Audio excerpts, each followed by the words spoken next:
سپاس ئازیزان دەستان خۆش بن. خۆشەویستانم هەموو لایەک بەخێر بێن. ئێمە ئەم شەو لە خزمەتتانین بە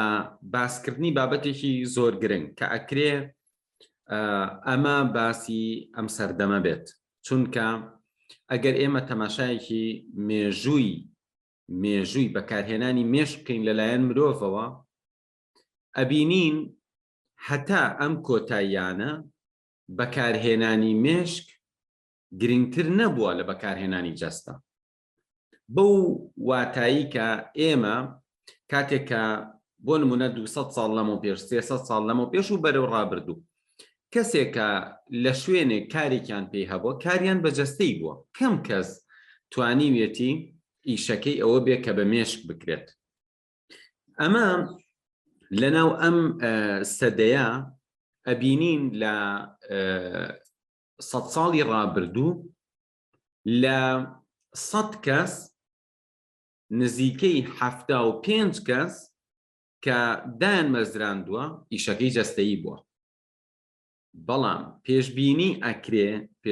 ئەکرێ لە ئایندەیەکی نزیکە ئێمە ئیشێکی وامان نەمێنێ بە خەڵک کە بە جەستە ئیشکات. ئەمە گۆڕانکاریەکی زۆر سەرنجڕاکێش و گەورەیە لە ژیانی مرۆڤە. ڕاستە مرۆڤ هەمیشە و هەموو سەردەمێک پێویستی بە مێشک بووە، بەڵام هیچ سەردەمێک وەکو ئەمڕۆ مرۆڤ محتاجی ئەوە نەبووە کە مێشکی باشتر ئیشکات. بۆ نمونە چەند هەزار ساڵێک لەمە پێش بە دڵنیایی ئەوەی جەستەی بەهێز بووە بە کەڵک هاتووە، چ بۆ شەڕ، چ بۆ سەرکردایەتی، چ بۆ پارێزگاری لە خێزانەکەی. و ئەمڕۆ ئەبینین ئەوەی کە مێشکی زۆر بەباشی بەکارەهێنێ ئەوە زۆر پێویستە. واتە حکوومەت کەرتی گشتی مەبەستمە، کەرتی تایبەت، کۆمپانیاکان، ڕێکخراوەکان، دەستگاکان، تەنانەت ئەو ئیشەی کە تۆ ئیکەی لە ماڵەکەتە زۆربەی وای لێ هاتووە وەکو جاران نییە تۆ پێویستت بە جەستت بێ، پێویستت زیاتر بە مێشکتە. ئازیزانم، کەواتە ئێمە ئەگەر ژیانی خەڵک بینە پێشچاوی خۆمان لە ناو ئەمانە کەسانێک هەن ئەگەر دنیاش بگەڕێتەوە بۆ دواوە ئەوان واز لە کتێب ناهێنن، ئەوان واز لە فێربوون ناهێنن، ئەوان واز لەوە ناهێنن کە مێشکیان باشتر و باشتر بەکاربهێنن. چونکە لە سەردەمانی ڕابردووشە هەر هەمانە زانایان بە درێژایی مێژوو ئەو کەسانە بوون کە زۆرترین ئیشێکە کردویانە بە مێشکی خۆیان کردویانە. ئەو هەموو کتێبە لە ڕابردووان نووسراوە، بەڵام چییە؟ ڕێژەی ئەوانەی کە بە مێشک کارێکیان کردووە ڕێژەکە زۆر کەم بووە. بەڵام ئێستا وای لێ هاتووە هەموو کەسێک پێویستی بەوەیە کە مێشکی بە باشتر بەکاربێنێ لەو شوێنەی کە ئیشی تیاکات. جا خۆشەویستان، ئێستاکە من لە خزمەتتانە بە کورتی ئەمەوێ باز لەوە بکەم کە باشە مێشک چۆن چالاکەکرێت. لەوە چه پێشم پرسیارە ئەوە گرنگ بێ بەلاتانەوە، ئایا بەڕاستی مێشک چالاکەکرێت؟ ئایا بەڕاستی یعنی ئەمە ڕاستیە کە ئینسانێک بتوانێ تەرکیزی خۆی، سەرنجی خۆی، یادگی خۆی، توانای فێربوونی خۆی، توانای لێکدانەوەی، توانای بیرکەوتنەوەی، توانای بیرکردنەوەی، توانای حەلکردنی کێشەکانی باشتر و باشتر ببێ؟ ئایا ئەمە ڕاستیە؟ ئازیزان، سپاس بۆ خوا کە من لە قۆناغێکی مناڵیمە حەزم بەم بابەتانە کرد و بەدوایە ڕۆشتم، پرسیارم کرد لەولا کتێبم خوێندەوە، گەڕام بەدوایە، هەر بۆ مناڵی خۆم بیرم لە مۆزوعەکە کردەوە. بەڵام تۆ مناڵێک ئەتوانێت چی بکات؟ مناڵێک دوجار هەر ئەتوانێت بخوێنێتەوە، دەمینیش دەستم کرد بە خوێندنەوە. هەرگیز ئەو کاتانم لەبیر ناچێت کە لە دوی ناوەندی بووم زۆر حەزمە کرد، زۆر زیرەک بوومە، بەڵام توانای من لەو دەرسەی کە زۆر باش بووم هەر حەفتاکان بوو. ئەی دەرسەکانی تر کەواتە ئەگەر زۆزە هەڵم نایە ئەچوویەوە 60ەکە. زۆریش حەزمە کرد، زۆر کتێبی دەروونزانیشمە خوێندەوە هەندێک جاریشدا ئەنیشتم تەئەمولمە کرد تەدریبم ئەکرد بە مێشکی خۆم بەڵام لەو کاتە لەبەر نەشارەزایم لەبەروی کەس نەبوو دەسم بگرێ لەبەری کەس نەبوو شتێکم پێ بڵێ لەبەری دەورەیە نەبوو بچم لەبەروی ئەو کتێبانی لەبەردەستی منابوون کەم بوون چەند ماڵێکم ئەناسی کۆمەڵک کتێبخانەیان هەبوو لە ماڵەوە بەڵام وازنەهێنان زۆر زۆر مهمە هەر بەردەوام بووم حتا خوێندن تەواو بوو من بە دوای ئەم مۆزوعە ڕۆشتم وازم نەهێنا دوای ئەوە توانیم مێشکی خۆم باشترکەم دەوروبەرەکەم ئیسفادەیان لە زانیاریەکانم کرد هاتم بە کۆرس وتمەوە لێکۆڵینەوەم لەسەر کرد توێژێرێکم هێنا هاتم بابەتم پێشکەش کرد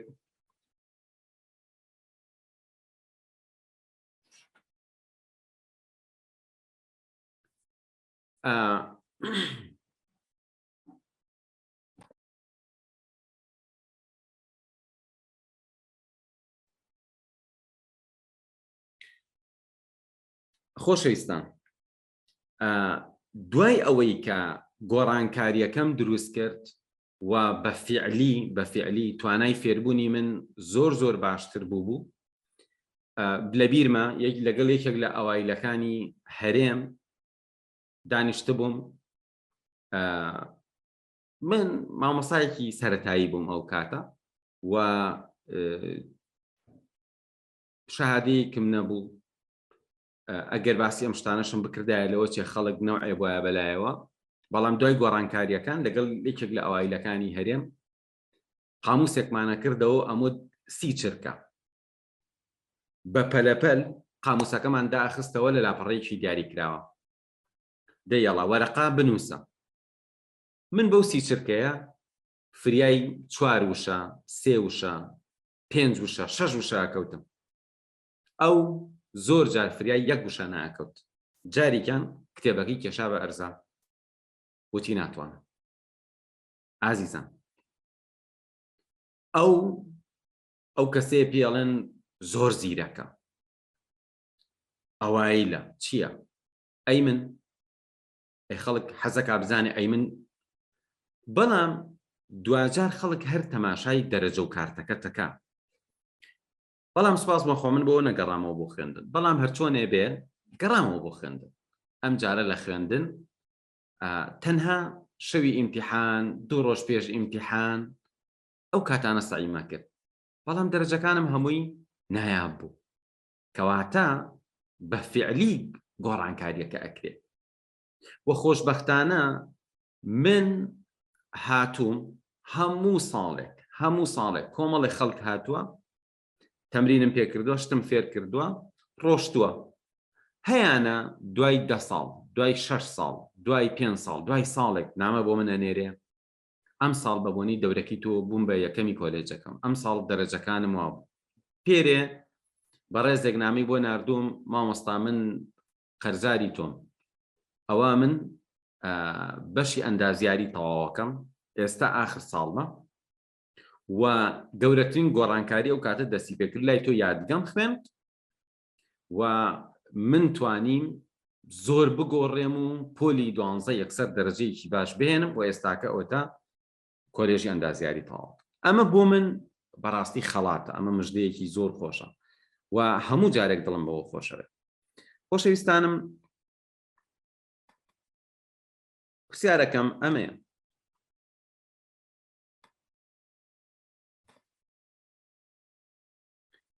چۆن مێشک چالاک دەکرێت ئەمەوێ بە شێوەیەکی زانستی و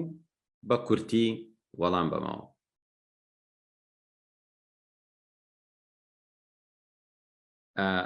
ئەمەوێت دڵنیا بم ئەمەی کە لەسەر شاشەکەیە چییە ئەگەر کەسێک نووسینەکە و وێنەکە دیارە لەسەر شاشەکە بەردەوام بم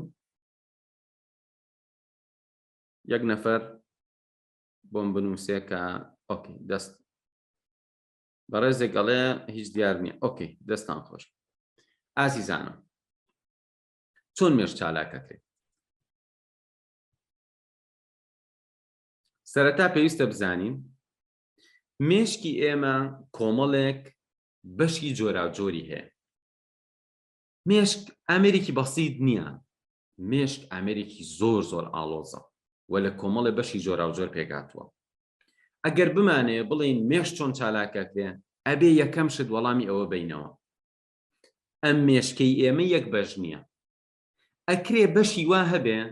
تۆ زۆر کەم بەکاری بهێنیت، ئەکرێ بەشی وا هەبێ تۆ لە ناوەختا بەکاری هێنیت، لە کاتی گونجا و کاتی باشا بەکاری نایەنی، وەکو لێکۆڵینەوەکاری ئێماڕای پیشانی ئەوە ئەیە CAT کات پیشانی ئەوە ئەیە کە ئینسانە زیرەکەکان کاتێک کە ئەیانەوێت کێشەیەک چارەسەرکەن یا شتێ فێر ببن یا پرسیارە حەلکەن، دووسێ بەش بە سەریعی پەیوەندیەک دروستەکەن و یەکسەر حەلەکەیە بە مێشکە. بەڵام ئەوانەی ئایکیۆکەیان نزمەواتە ڕێژەی زیرەکیەکەیان کەمە، ئەمانە ئەم بەش و ئەو بەشی زۆر زۆر گەورەی مێشکیان هەمووی وزە ئەسووتێنێ، کەچی وەڵامەکەی دەست ناکرێت. واتە پەیوەستکردنی بەشەکانی مێشکیان خەلەلی تایە. ئامێرەکە هەموو بەشەکانی تەنسیقیان نییە، بۆیە تەمەڵەکە ئەحرەقەکە ناڕەحەتە بێ، خۆی ماندوو ئەکا، ناتوانێت پرسیارەکە حەلکە. بەڵام زیرەکەکە بە کاتێکی کەمتر بە بەکارهێنانی بەشی کەمتر ئەتوانێت کێشەکە چارەسەرکە. ئەمە وێنەکە بە واضحی لە لێکۆڵینەوە تازەکانە هەیە کە ئەوانەی ئایکیۆیان بەرزە بە پێچەوانی بیرکردنەوەی زمانی کۆنە، وایە نەزانی هەتا هەموو مێشکت بەکاربێنی باشترە. نا، مێشکت ئەولاترە کە ئەبێ زیرەکانە بەکاری بێنی. تۆ ئامێرێکی لە بەردەسایە بەکاری هێنی، ئەڵێ چی؟ ئەڵێ زیرەکانە بەکاری بێنە. مێشک مهمترین ئامێرە لە ژیانی تۆکە هەتە. ڕاستە ئەندامێکی لەشی تۆیە و گرنگترین ئەندامی لەشی تۆیە، کەواتە ئەگەر ئەم قسەی کە ئەڵێن زیرەکانە، تۆ کۆمپیوتەرەکەی بەردەست زیرەکانە بەکاری بێنە، مۆبایلەکەت زیرەکانە بەکاری بێنە، لەمانە مهمتر مێشکت زیرەکانە بەکاربێنە. کەواتە زیرەکانە بەکارهێنانی مێشک واتە ئەبێتە هۆی چالاکردنی مێشک.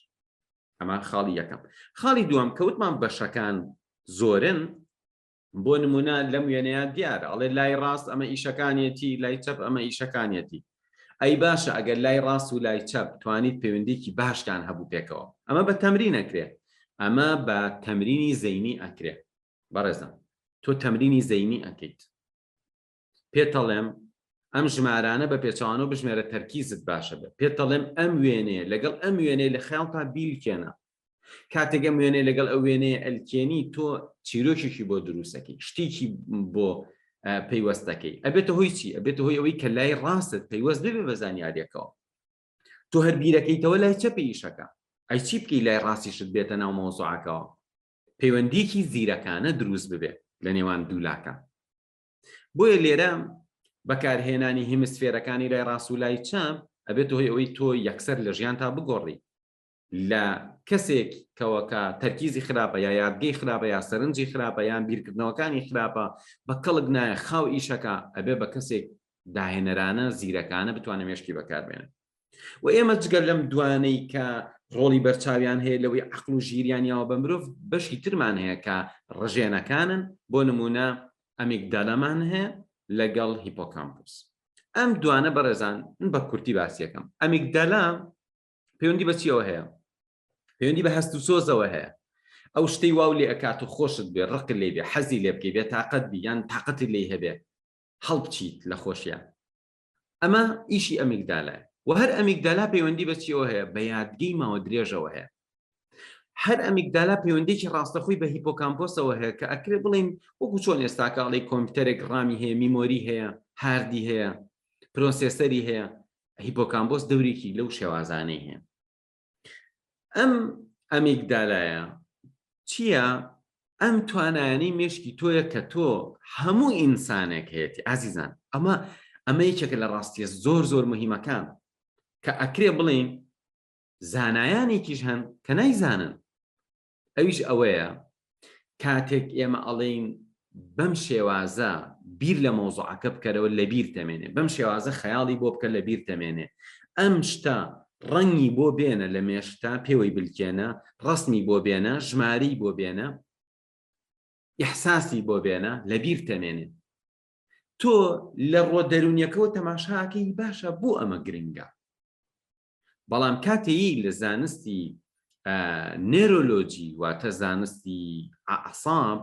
کە تەماشای مێشکەکەی سەیرەکەی بەڵێ بەشێک هەیە هەر ئەم ئیحساس و خەیاڵ و شعور و هەستانی تۆ ئیش پێەکە هەر ئەم بەشە هەر ئەم شتەکە لە مێشکی توایە کە وەکو بادامێک وایە و چوالەیەک وایە لە ناو مێشتا هەر ئەمەیە ئیشی ئەوەژەکە کە تۆ زانیاریەکانە لەبیر بمێنێ بەڵام من بە ئێوە ئەڵێم کێ تەمەڵە ئەوەی تۆ پێڵی تەمەڵ ئەحساس و شعوری هەیە یان نا ئەگەر ئەگری ئەگەر پێ ئەکەنێ ئەگەر دڵی خۆشە بێ ئەگەر ئەتوانێت داڵغەلەیە دەی من دڵنیاتەکەم واتە ئەو بەشەی ئیشەکات بەڵام ئەو بەشەی بە جوانی بەکار ناهێنێت ئەو بەشەی ئێستا بۆ نمونە تۆڵی من زاکیرم خراپە چی بەڵام دڵیشم ناسکە ئەگەر دڵی ناسکە یعنی ئەمیگدالای تۆ زۆر چالاکە ئێکواتە تۆ نازانی بە پێ وەکو ئامێرێک کە پێویستە بۆ شتێکی بەکاربێنی تۆ نازانی بۆ ئەو بەکاری بێنیت تۆ بە غەڵەت بەکارێهێنی تۆ لەبری ئەوەی تۆ ببی بە مرۆڤێکی زیرەک عاشقی عیلم عاشقی فێربوون عاشقی لێکدانە و تێگەشتن بووی بە کێ بووی بە مرۆڤێکی دڵناسکی نەخۆش ئێستا کەواتە بەدەست توێ بەڕێزان ئەم ئەمیگدەلەیە شێوازی ئیشکردنەکەی بە جۆرێکە ئازیزان ئەوانەشی کە بەخەڵەت بەکاریەهێنن ئەوانن کە تووشی بێتاقەتی ئەبن تووشی مەلەلە بن یا لە خۆیان و هەڵەچن لە خۆیانەوە ماوەیە لە خۆیان و دڵیان خۆشە ئەوانەی کە نەخۆشی نەفسی بایپۆلەریان هەیە یعنی زۆر بەخەڵەت ئەمیگدالا بەکارهێنێت لە کۆڵینەوەکان باس لەوەکەن ئەوەی کە بایپۆلەری هەیە حاڵەتێکی تایبەتی هەیە لە بەکارهێنانی ئەمیگدالا کەواتە ئازیزان کاتێک گێماڵین بەڵێ تۆ ئەتوانی مێشکت چالاکەی تۆ ئەتوانی یادگەت باشکی تۆ ئەتوانی خۆت زیرەکەی ئەتوانیت بۆ چونکە ئەم بەشە ئیش ئەکا لای تۆ بەس تۆ وەکو چی وایە وەکو ئەوەی کە تۆ ئەزانی ئەم پەنجەیەت بۆچی بەکاربێنی ئەم چاوت بۆچی بەکاربێنی ئەم گوێت بۆچی بەکاربێنی برزانی ئەم ئەمیگدالایە بۆچی بەکاربێنی بەس ئیشەکەی بگۆڕە بەس ئیشەکەی بگۆڕە ئەم ئیشەی پێمەکە ئەم ئیشە خراپە ئەم داڵغەلەیان و خەیاڵاتی ناخۆش و کەسێ قسە ئەکا ئیتر بەردەوام بیری لێ ئەەکەیتەوە و لە بیرێ ناچێتەوە ئەو هەر ئیشێ ئەو بەشەیە وەرە ئەم جارە فێرتەکەین چۆن ئەم بەشە بۆ عیلم بەکاربێنی چۆن بۆ زانستی بەکاربێنی چۆن بۆ زانیاری جۆرا و جۆر بەکاری بێنیت کەواتە من زانستیان ئەمێ وەڵامی ئەوەت بەمەوە بەڵێ ئەتوانیت بە باشترین شێوە مێشکی خۆت چالاکەی بە چالاکردنی ئەم بەشانە ئەمە من ئەمیگدالا بە یەک نمونە وەرم گرت لای ڕاستی مێشکی تۆ لای چەپی مێشکی تۆ ئەو بەشانەی ترکە لە سیستمی لیمبیکا هەن وەکو ئەمیگدالا ئەگەر ئەم بەشانە بزانی بەکاربێنی اینجا مۆزوعێکی گرنگ ئازیزان ئەویش ئەوەیە لای ڕاست و لای چەپی مێشکی تۆ ئەوە مێشکی ئینسانە گەر لە بنەوە تەماشایکەی ئەو وێنەیە مێشکی ئینسانە ئەمێ بزانم ئایا بەڕێزان وێنەکانە گۆڕێ لای ئێوە یەک نەفەر بۆم بنووسێت کە وێنەکانە گۆڕێت ئۆکەی دەستان خۆش بوو ئازیزان ئەم لای ڕاست و لای چەپی مێشکە بەم بە پارچەیە پێوترێ پینە هەوک چۆن لە کوردیاڵی پینە بە ئینگلیزیەکەش بە لاتینەکەش پێوترێ کۆرپس کۆلۆسم ئەمە بەشێکە لای ڕاست و لای چەپی تۆ پێکەوە دکێنێ من زۆر جار تەمرینێکم بە تەلەبە کرد ئەموو دادی دەستی والێکە هەردووکیان بۆ پێش ڕادە ئێستا بیکە هەردووکی بۆ پێشەوە بیخولێنەرەوە باشە هەردووکی بۆ دووە بخولێنەرەوە پرسیارێکی کەم هەیە ئایا ئەتوانی یەکیان ئاوا بێت یەکیان ئاوا بێت ئادەی وەکو من ئەتوانی تاقیکەرەوە ئێستا من چیەکەم ئەم دەسە ئەها بەڕێزان ئەم دەسە ئاوا ئەخولێنمەوە بەڵام ئەم دەسەیان ئاوا ئەخولێنمەوە ئادەی هەردووشان بەیەکەوە هەمیشە تەلەبەکانم تەمرینم پێکردن ئیتر زۆربەی گیریە خوای ئاوایە کردیسان ئاوایە کردیسان ئەزانین کێشەکە چییە ئەم بەشەی کە هەردوو بەشی مێشکی توی پێکەوە بەستووە قەرار وایە ئەمە وا پەیوەندێکە ڕێخا ئەم لایی مێشکرد معلوماتەکە بنێرێ بۆم دەستت ئەم لایەش معلوماتەکە بنێرێ بۆم دەستت لێ کاتا بینێرە بەوەی شۆرتکە ئەوەی تۆ شۆرتەکە ناتوانی وا بکەی وەکو چۆن ئەگەر تەمرین کەی بەڕێزان من ئەمە تەمرینی زۆر ئەتوان تەمرینی پێ بکەم دوای ماوەی بتوانی وا بکەی من تەلەبەم هەبوو ڕۆژێکیانە هاتە ژوورە مەسەلەن چەندین جار شتی وا هەبوو یەکی هاتۆتە ژوورە مامۆستا وتمە بەڵێ مامۆستا سەیرم کرد توانیم زۆر دڵی خۆش بووە دوای ماوەیەک هاتۆتۆ توانیم بەڕێزان ئەمە چۆن ئەندامێکی جەستەیە تۆ ئەڵی توانیم ئەی لەناوە ئەبێ چەند بەش هەبێ تۆ بەکاری ناهێنی نایخەیتە گەڕ ئیشی پێ ناکەی وەرە بە تەمرینی پێ بکەین وەرە تۆ ئەم کۆرپسکۆلۆسما ئەو لایەنی کە لە لای چەپی مێشکی توایە و تایبەتە بە بیرکردنەوە و ئەو لایی کە کەوتۆتە لای ڕاستەوە ئەو لایی کە کەوتۆتە لای ڕاستەوە کە داڵغە و فەنتازیایە ئەمەشیان کە بیرکردنەوە و زمان و نووسینە ئەگەر ئەم دوانە بلکێنی تۆ چی دەرەچی ئەبێ بە ئینسانێکی عەبقەری لە ژیانتە ئەبێ بە ئینسانێکی بلیمەت کەواتە بەڕێزان مادەم ڕۆژێک تۆ تەمرین بکەی من سەدان تەلەبەم ئێستا ئەتوان وا بکەن باشە سەدان تەلەبەم ئەتوان وا بکەن جا بەڕێزان بەردەوام شت ئەنووسرێ لەسەر شاشەکە ئێستا چۆن تۆ دوای ماوەیەک توانیت ئەمە بکەی کەواتە تەمرینەکان لە ناویشەوە هەر ئەتوان ئاوا گۆڕانکاری دروستکەن کاتە تۆ چیت لێ ئەبیتە خاوەنی مێشکێکی چالاک و بەهێز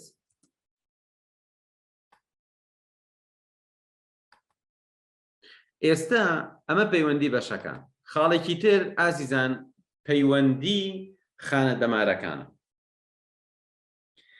ئەگەر تەماشای ئەم وێنانە بکەی بۆ نمونە لەم وێنە ئەبینی ئەمە خانەیەکە بەم شێوازە پەیوەندی لەگەڵ ئەم خانە لەگەڵ ئەو خانە یەک خانە پەیوەندی لەگەڵ سەدان و هەزاران خانەی تر هەیە ئازیزان و ئەم پەیوەندیە چۆن دروستە بێت تەماشای وێنەکەی تریشکە ئەمە دندریتس خانە دەمارەکان ڕیشاڵێکی باریکی هەیە لەوێوە پەیوەندی دروستەکە لەگەڵ ڕیشاڵێکی تری یەکێک لە خانەکانی تر لەگەڵ دندریتەکانە وەچی ئەگوازرێتەوە لێرە شەپۆلێکی ئەلکترۆنی ئەم خانە دەمارانە پێکەوە بەسێ باشە جا ئەمە پێویستمان بە چییە بە خۆراک ئەتوانین یارمەتی بین بۆ نمونە خواردنی ڕۆنی ماسی کاریگەرە ئۆمێگا 3 کاریگەرە بۆی ئەم پەیوەندیانە باشتر بمێننەوە باشتر دروست بوە بەڵام ڕاستیتان پێ بڵێم ئەگەر تۆ فێر ببی تەمرینکەی بە مێشکت ئەگەر فێر ببی تەمرینکەی بە مێشکت بە خێرایی زانیاریەکان بێن و بڕۆن ماوەیە تەمرینی پێ بکە چی لێت ئەم خانانە پەیوەندی جێگیر دروستەکەن کە پەیوەندی جێگیریان دروست کرد وەکو چی وایە وەکو ئەوە تۆ ئامێرێکت هەیە پارچەکانی و نەبەستووە بەڕێزان کۆمپیوتەرێکی هێناوە فانەکەت نەبەستووە پرۆسێسەرەکەت نەبەستووە شتێک زانیاریەکێتوە ڕوا بەڵام تۆ وەرە پارچەکانی ببەسە ڕامی پێشکەوتووی هەیە بەس نەتبەستووە تۆ وەرە ئەم ڕامەی لێ بەسە وەرە ئەو هاردەی لێ بەسە وەرە پارچەکەی تری لێ بەسە بزانە کۆمپیوتەرەکە دەتوانێت چی بکە مێشکی ژوایە تۆ بە کۆمەڵێت تەمرین بە کۆمەڵێت تەمرینی نەفسی بەڕێزان تەمرینەکان نەفسین تەمرینەکان زیهنین واتە تۆ بە مێشکەیانکی ئەم معلوماتە ئێنم ئاوا خەیاڵی بۆ بکەم ئەم معلوماتە ئێنم ئاوا ئەیدیکەنم بەم ڕەقەمەوە ئەم معلوماتانە ئاوا بە سەریعی ئەخەمە ناو چاوم ئەم معلوماتانە ئاوا بە سەریعی ئەخەمە ناو گوێم هەتا مێشکت چالاکە بێت من هەندێک شتان پێڵم بە سادەی هەموو کەس ێزانە خوێندنەوە بۆ مێشک چاکە بەڵام ئەگەر تۆ زۆر خاو بخوێنیتەوە کەواتە پرۆسەکە زۆر هێواشە 10 ساڵ خەریکی خوێندنەوە اینجا مێشک دەگۆڕێت بەڵام وەرە تەمرین هەیە چۆن بە خێرا ببینیت ئەمە چیەکە لە ناوە ئەوەندە زانیاری بە خێرای ئەنێرێتە ناو مێشک تۆ خۆت جاری وای عەقڵت بەوە ناشتێ بڵێ وەڵا ئەم زانیاری باسی ئەوەی کرد مێشکت لە ناوە هەموو خانە دەمارەکان چالاکە کاتەوە بەوەی کە پەیوەندیەکان دروستەکە. مەسەلەن دەنگ گوێ لە محازەرەیەکە گری تەمرینەکەی لەسەر ئەوەی سەریعیەکەی بۆ نمونە بە زمانێکی تر ئەمە زۆر کاریگەرە گوێ لە محازەرەیەکی نزیک گوێ لە چیرۆکێکی نزیەگری سرعەتەکەی سەریع زیادەکەی یان نووسینێک بە عەرەبی ئەخوێنیتەوە یان زۆر سەریع ئەخوێنیتەوە زۆر سەریع گوێ ئەگری ئەمانە هەمووی ئەبێتە هۆی ئەوەی کە مێشکت چالاکەوێت بۆ ئەمانەش هەمووی تەمرین هەیە بۆ ئەمانە هەمووی ڕاهێنانی زۆر باشە. ئازیزان من زۆر حەزەکەم زیاتر بەردەوام بم لە باسکردنی بابەتەکەم. بابەتێک ئەمێنێ بە ناوی کێشەی پۆلی دوانزەکان چۆن چارەسەرەکرێ دوای ئەگەڕێمەوە بۆ لاتان و لە خزمەتتان نابوو ئینشاءڵڵا باسی ئەم بابەتە ئەەکەم کە کێشەی پۆلی دوانزە چۆن چارەسەرەکرێت کە بۆ زانیاریتان ساڵانێکی زۆر بە سەدان جاریوا بۆ چوومەتە قاعە نزیکی 1000 تەلەبەی کابوو بە سەدان تەلەبەی پۆلی دوانزەم بینیوە لەگەڵی دانیشتم کێشەم حەل کردووە محازەرەم بۆیان گوێم لە کێشەکانیان گرت گوێم لە پرسیارەکانیان گرتووە تەمرینم پێکردوون و بە ئەزمموی ئەم ساڵانە ئەتوانم شتێکتان پێ بڵێم کە باشترین حەل چییە بۆ تەلەبەیە کە ئەچێتە پۆلی دوانزە و سوپاس بۆ خوا بەڕێزان چ منیش و چ ئەو خوێندکارانەشم کە ئێستاکە لە کۆلێژی پزیشکین لە هەندەسەن لە ماستەرە خوێن لە دکتۆرا ئەخوێنن دڵنیا بن هەمووی کۆمەڵە تەکنیکە کە بە هەموو کەسێک جێبەجێ ئەکرێت یعنی گەورەترین مژدە لەم بوارە ئەوەیە بەڕێزان کێ ئەڵێ مێشکی من فەرق ناکە من دڵنیاتەکەم گومانت نەبێ مەگەر ئەم کەسە لەو جۆرە کەسانە بێ کە تەمەنی بووە بە 15 ساڵ نازانێت کراسەکەی بکاتە بەری و قۆبچەکانی ببەسێ دایکی یارمەتیەیە ئەمە چی ئەمە ئایکۆکی زۆر نزمە ناتوانێت گوێ لێ بگرێت و تەرکیزکە مەگەر ئینسانێکی وە ئەکینا ئینسانێک بتوانێت بێت بڕوا بچێ بۆ قوتابخانە گوێ لە مامۆستا بگرێت گوێ لە سەیری ڤیدیۆیە بکە یعنی ئەم چالاکی بەسیتانە بکە کتێبە بخوێنێتەوە توانی بێتی ئەوە بکە دڵنیاتانەکەم کە ئەتوانین وای لێ بکەین مێشکی زۆر باشتر بێ من لێرە بەجێتان هێڵم و ئەگەڕێمەوە بۆلاتان دوایی ئێستا مامۆستا عەتا. بسم الله الرحمن الرحیم. عزیزان بەخێراتن خەبەرێکی کەمێک ناخۆشم پێ بەڕاستی ئەوش لە ماوەی 3 چرکەدا کە چاوەڕێم کرد و قسەم نەکرد بەپێی داتاکان 21 کەس لە جیهاندا تووشی نەخۆشی لە بیسوونەوە بوون ئەو نەخۆشی کە ئێستاکێکە لە نەخۆشی زۆر خراپ و ترسناکەکە کە هەدەفی یەکەم ژینگە نییە هەدەفی یەکەم ئاژەڵ و حیوانات و ئاو نەوت نییە هەدەفی یەکەمی مرۆڤە مرۆڤ بە نرخترین کائینە لای خوای گەورە بەداخەوە ئێستا وای لێ هاتووە هەر ماڵێک ئەبینی ئێلا کەسێکی تایە تووشی نەخۆشی لە بیسوونەوە بوو خوێندکارەکانمان تووشی نەخۆشی لە بیسوونەوە بوون بەداخەوە نەخۆشی لە بیسوونەوە لە دەوڵەتە پێشکەوتوەکانە یەکێکە لەو نەخۆشیانی کە زۆرترین پارە و سامانی بۆ سەرفەکرێت بۆ ئەوەی ڕێگری لەم نەخۆشیە بکرێت بەڕاستی مرۆڤ کاتێک کە دێتە دنیاوە خوای گەورە فەرمیێ وەلەقەد خەلەقنا الئینسانە فی ئەحسەنی تەقویم مرۆڤ بە جوانترین شێوە و نەخشە داڕێژراوە خوای گەورە تەقویمێکی زۆر جوانی لە ناخی ئینسانە دروست کردووە و لە پێکاتەکانیە و لە هەموو شێ بە نرختر مێشکی ئینسانە یادگەی ئینسانە چونکە هەر کەسێک لە ئێوە بگری بەڕاستی کەسایەتی ئەو بە مێشک و یادگەوێتی ئەگەر خوێندکارێک یادگە و مێشکی بەهێز بێ خوێندکارێکی سەرکەوتووە ئەوائیلە هاوڕەکانی خۆشیانەوێ مامۆستاکانی خۆشیانە بێ سەرکەوتووە ئەگەر بازرگانێک بێ بەڕاستی بینی کەسێکی بازرگان کە مێشکی بەقووەتە و کە ئاگای لە خۆیەتی بازرگانێکی سەرکەوتووە ماڵ و دارایەکی باشی هەیە ئەو کەسی کە مێشکی بەهێزە و دایک و باوکە ئەتوانێ پەروەردەی مناڵەکانی زۆر بە جوانی بکە و ئەتوانێ فێرکارێکی زۆر باش و سەرکەوتوو بێ بەڕێزان کەواتە کەسایەتی تۆ و سەرکەوتنی تۆ و خۆشەوی و ئیمانی تۆش پێویستە بە یادگە و مێشکی تۆوە ئەمە گەورەترین شتێکی ئینسان بیری لێ بکاتەوە ئازیزان و خۆشەویستان کاتێکی من دەستمان کردم خولە بەڕاستی خەڵکانێکی زۆر دوای ئەوە کە خولەکەیان دەست پێ کرد و دوای ئەوەش کە مدەتێک لە خولەکە ڕۆشتن پەیوەندیان پێوە کردین وتیان ینی بەداخەوە کە چەندین جار هەوڵی خۆکوشتنمان داوە و چەندی جار ویستمان واز لە خوێندن و واز لە ژیان بینین بەڵام سوپاس بۆ خوای گەورە ئەم خولە بۆ هۆی فریادڕەسێک بۆ ئەوان کە توانیان لەو بارە ناڕەحەتی و بارە درونی قورسە دەریان بکەن چونکە بەڕاستی چالاکردنەوەی مێشک بەهێزکردنی مێشک بەهێزکردنی ژیانە و ژیانەوەیەکە جارێکی تر. ئەمەش وا لێ کردووە کە هەر کەسێک لە ئێمە پێویستی بەوە بێ کە هەر لە سەرەتاییەوە و لە ڕەوزەوە ئێمە وای لێ بکەین کە کەسایەتێکی بەهێزیە بێ و مێشکێکی بەهێز و چست و چالاک و یادگەیەکی زۆر بەهێزی هەبێ. ئەبینی زانایان بەچی بوونەتە زانە؟ بۆەوەی کە یادگە و مێشکیان زۆر بەهێز بووە. خی گەورە فەرمێ وسخر لكم ما في السماوات وما في الأرض جميعا. ئەوەی نێوان ئاسمانەکان و ئەوەی نێوان زەویایە بۆ مرۆڤ دروست کراوە. ئەی مرۆڤ کەسایەتێکی لەکوێیە؟ ئیمانەکەی لەکوێیە؟ کەواتە لە یادگایە. تەماشاکە ئیمامی شافعی لە 89 ساڵیە هەموو قورئان لەبەرەکات.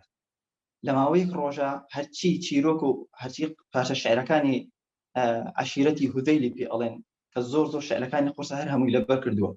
ئەبینی ئیمامی ئیبن جەوزی کە کەسایەتێکی وەکوڵی خەجوول و کەسێکی زۆر شەرمن و دوورە پەرێزی هەبووە بەهۆی ئەوەی کە ڕاهێنانی کردو و یادی خۆی باش کردو بۆتە ئیمامێک کە لە بەغا ئەڵێن هەرچی سەرۆک و وەزیر و دەیان هەزار خەڵک دانیشتووە لە وتارەکانی گوێ لێ گرتووە.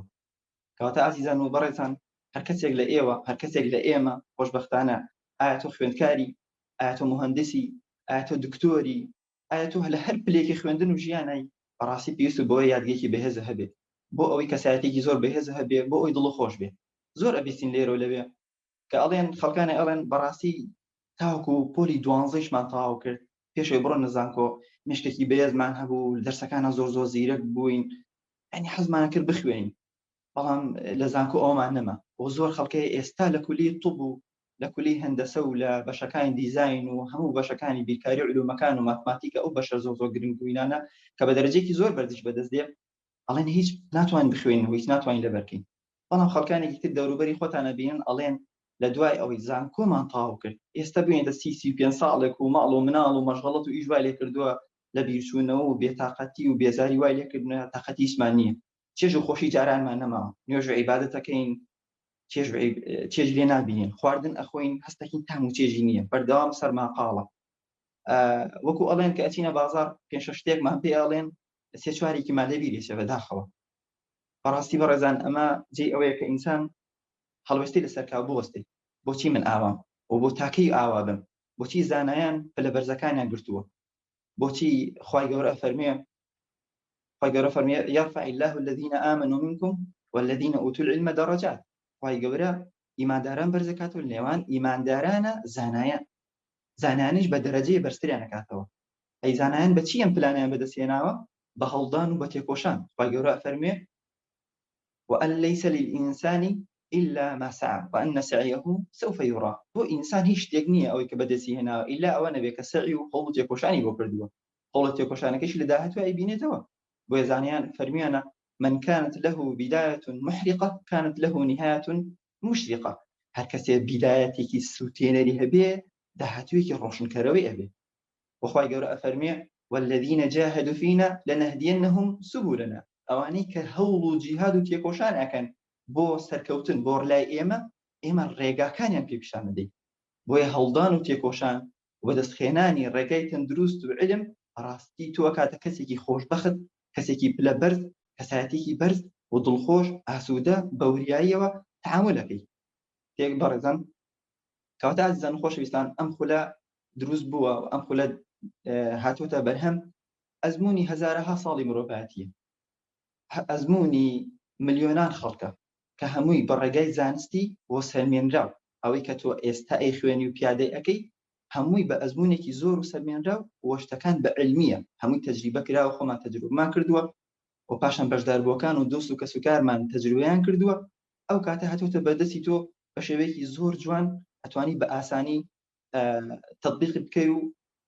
و بەکاری بێنی، چونکە توانای مرۆڤ توانایەکی عەجیب و غەریبی هەیە. زانایان ئەفەرموون لە مێشکی مرۆڤدا 120 ملیار دەمارەخانە هەیە. 120 ملیار دەمارەخانە هەر یەک دەمارەخانە لەگەڵ 10,000 دەمارەخانەی تردا پەیوەندی ئەکات، لەگەڵ 10,000 دەمارەخانەی تردا پەیوەندی ئەکات. کەواتە ئەزانن ئەفەرموون 10 کوادریلیۆن دەمارەخانە و تریلیۆنەها خانە هەیە.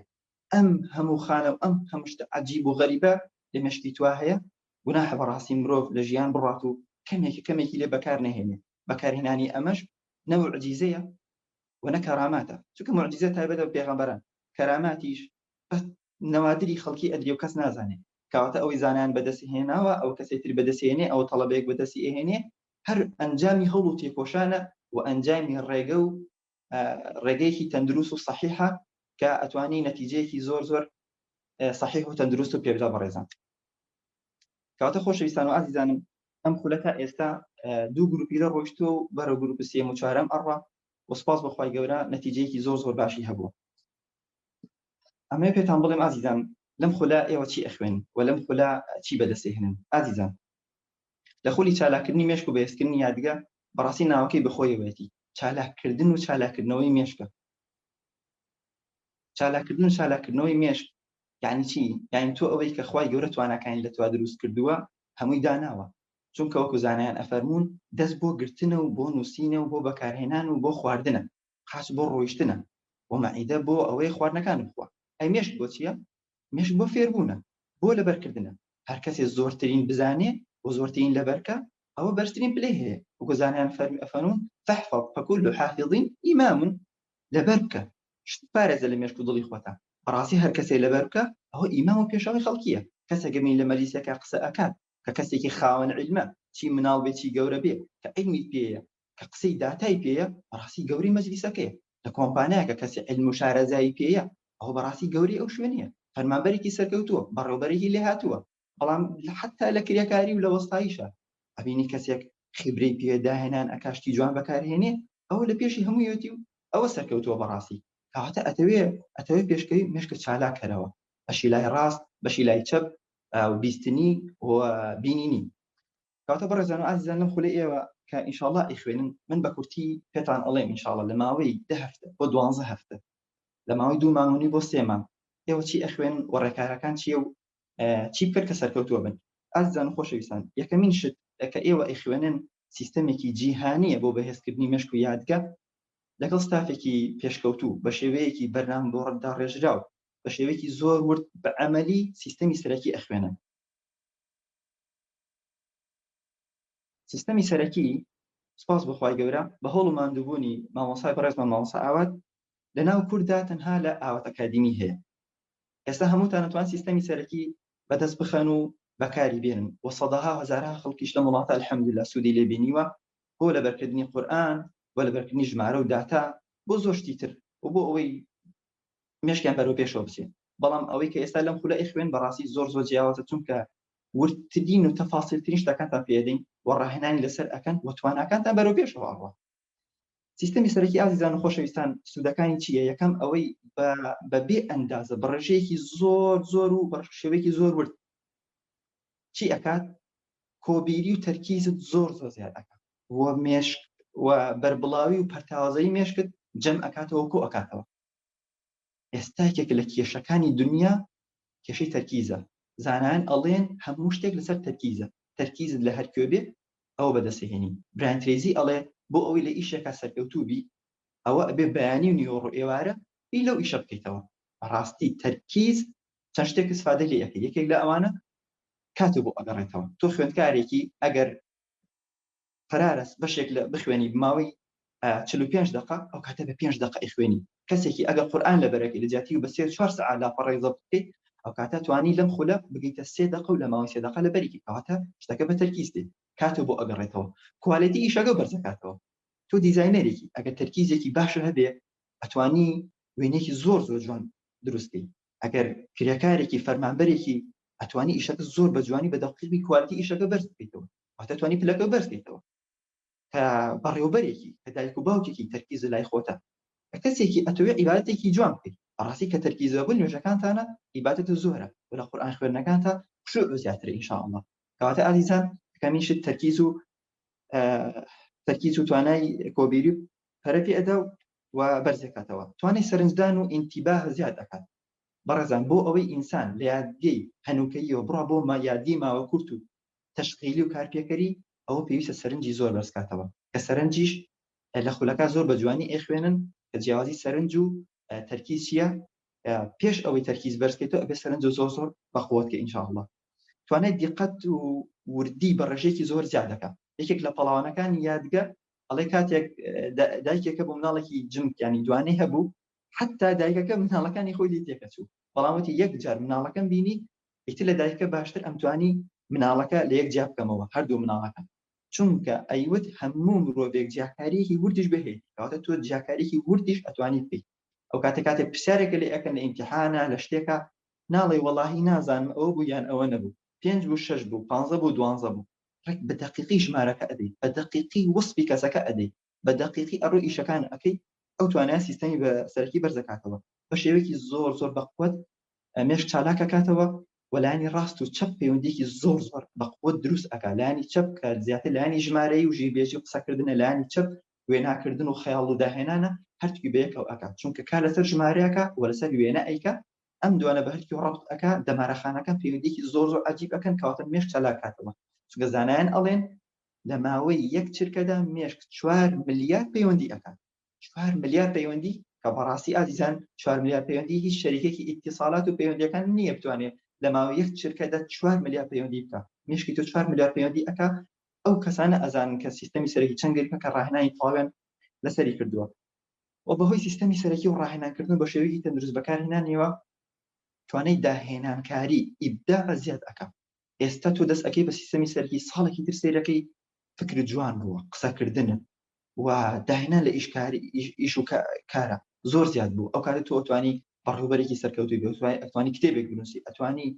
زۆر شتی جوان و ناوازە بکەی بەڕاستی ئاستی زیرەکی و ئایکیوت بەرزەکاتەوە ئاستی زیرەکی و ئایکیو بەرزەکاتەوە و ئاستی فرەزیرەکیش نەک تەنها ئایکیو بە شێوەیەکی زۆر زۆر باش بەرزەکاتەوە لە سیستەمی سەرەکی بەڕێزان و ئیتر ئەم سیستەمی سەرەکی بە جوانی و بە تەفاسیلی لە ماوەی 10 هەفتە ئەیخوێنی پاشان هەر لەم خولە لە ماوەی 2 مانگی بۆ 3 مانگە دابش کراتە سەر 10 هەفتە خولی پێشکەوتوی و بەهێزکردنی مێشک و یادگە ئەخوێنی کە ئەم خولە خۆی بۆ خۆی سیستەمێکی زۆر عەجیبە خۆی بۆ خۆی کۆکراوەی خیبرە و علمی سەدان زانە و سەدان کتێب و هەزارەها ساڵی مرۆڤایەتیە ئینسانە ئەتوانێت ئیستیغنا بێ بە هەموو شتێک بەم خولە بە جوانی تەطبیقیکە بەڵام ئێمە وانەکانەوە بە شێوەیەکی زۆر زۆر جوان مامۆستای بەڕێز مامۆستا ئاوات تەرتیبی کردووە و ئێمە ئەتوانین ڕاهێنان پێ بکەین لەسەر ئەوانە و جوانی لەسەر هەر خاڵێک ئەوەستین کە تۆ ئەتەوێ لی تێبگەی یان لی تێنەگەشتیتە و لە کۆتایی هەموو هەفتەیەکە ئیمتیحانی تێ ئەەکەیت و بربەستەکانیش ئەبڕی لە هەمووی باشتر ئەوەیە کە تۆ خولەکەمان دابش کردو لە هەر هەفتەیەکە بربەستێکی دەرونی و مێشک ئەبڕیت تۆ لە جیاتی ئەوەی پێشتر لە ماوەی 5 ساعتە لاپەڕێکی قورئان لەبەرەکەی یان لاپەڕێکی ئینگلیزی یان 60 وشە لەبەر ئەەکەی ئەم ئێمە ئەهێنین وردە وردە ئاستەکان دە ئاستە دابەشی ئەەکەین ئەیبڕین تاوەکو لە کۆتاییمین جارە دیتە 3 دقە پشت بەخوای گەورە کە مەرجەکانیشدا پێتان ئەڵێن بە چۆن ئەتوانن ئەو ئاستانە بپڕین ئینشاءالله عزیزان لەم خولەدا ئێوە ڕاهێنانی خێرابینین ئەخوێنن ڕاهێنانی خێرابینین تەمعاً لە عێراقا بەم شێوە باس ناکرێت لە هیچ خولێکە و شتێکی تایبەتە بە خولی چالاکردنی مێشک و بەهێزکردنی یادگە ئەو کەسانی کە خێرا خوێندنیەوەشیان خوێندووە و ڕاهێنەری ئەوەشن ئەزانن کە دێن ڕاهێنانی خێرابینین ئەکەن خێرابینی ئیسفادەکانی چییە و چ تەسیرێکی عەجیبی هەبووە لە بەهێزکردنی مێشکان و خێرا خوێندنەوەیان بەڕاستی بە عەمەلی پێش ئەکەوێت ڕاهێنانی خێرابینین ئازیزان و خۆشەویستان سوودێکی زۆر زۆری پێ ئەدرێت کە پێتان ئەڵێن تەبعاً بە شێوەیەکی ورد و درشت چۆن ئەیکەی و ڕاهێنەکان چۆن ئیسفادەی لێک ئیسفادەکانی چییە یەکەمین شت مێشک و چاو خێرا ئەکاتەوە چونکە ئێمە یادگەی بینینیمان هەیە یادگەی بیستین واتە بەسەری و سەمعیمان هەیە گرنگێکی زۆر بە لایەنی چی ئەدرین بەسەری ئەدەین ئەم ڕاهێنانی خێرابینینە یادگەی بەسەری و بینینی زۆر زۆر خێرا ئەکاتەوە و ئەبێتە هۆی چالاکردنی مێشک و پەیوەندی دەمارەخانەکان بە خێرایی دروست ئەکاتەوە و ئەکات شیکاری و ئەنەلایز و تەحلیلات زۆر زۆر بەقوت بێت ئێستا خەڵکێکی زۆر ئەڵێ لە بەشی ماتماتیکم لە طوبم نازانم لە پۆلی 12 شتم پێ ئەڵێ درەنگ وەری ئەگرم یعنی ئەڵێ درەنگتی ئەگەیم بابەتێکی فقی بۆ باس ئەەکەی بابەتێکی بیر و باوەڕ هەشتێکی بۆ باس ئەەکەی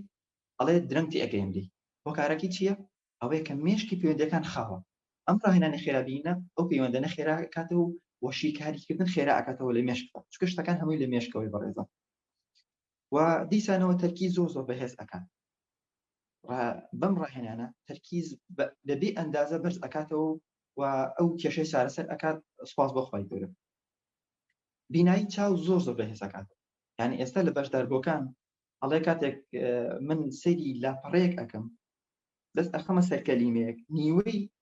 لاپەڕەکە ئەبینم بۆ کەلیماتەکان هەمووی ئەبینم و ئەشتوانم لێی تێبگەێن چونکە بینایی زۆر زیاد دەکات. خەڵکی زۆر ئەڵێ مێشکم نابینێ خاوە ئەڵێ هەستەکەم تەسکە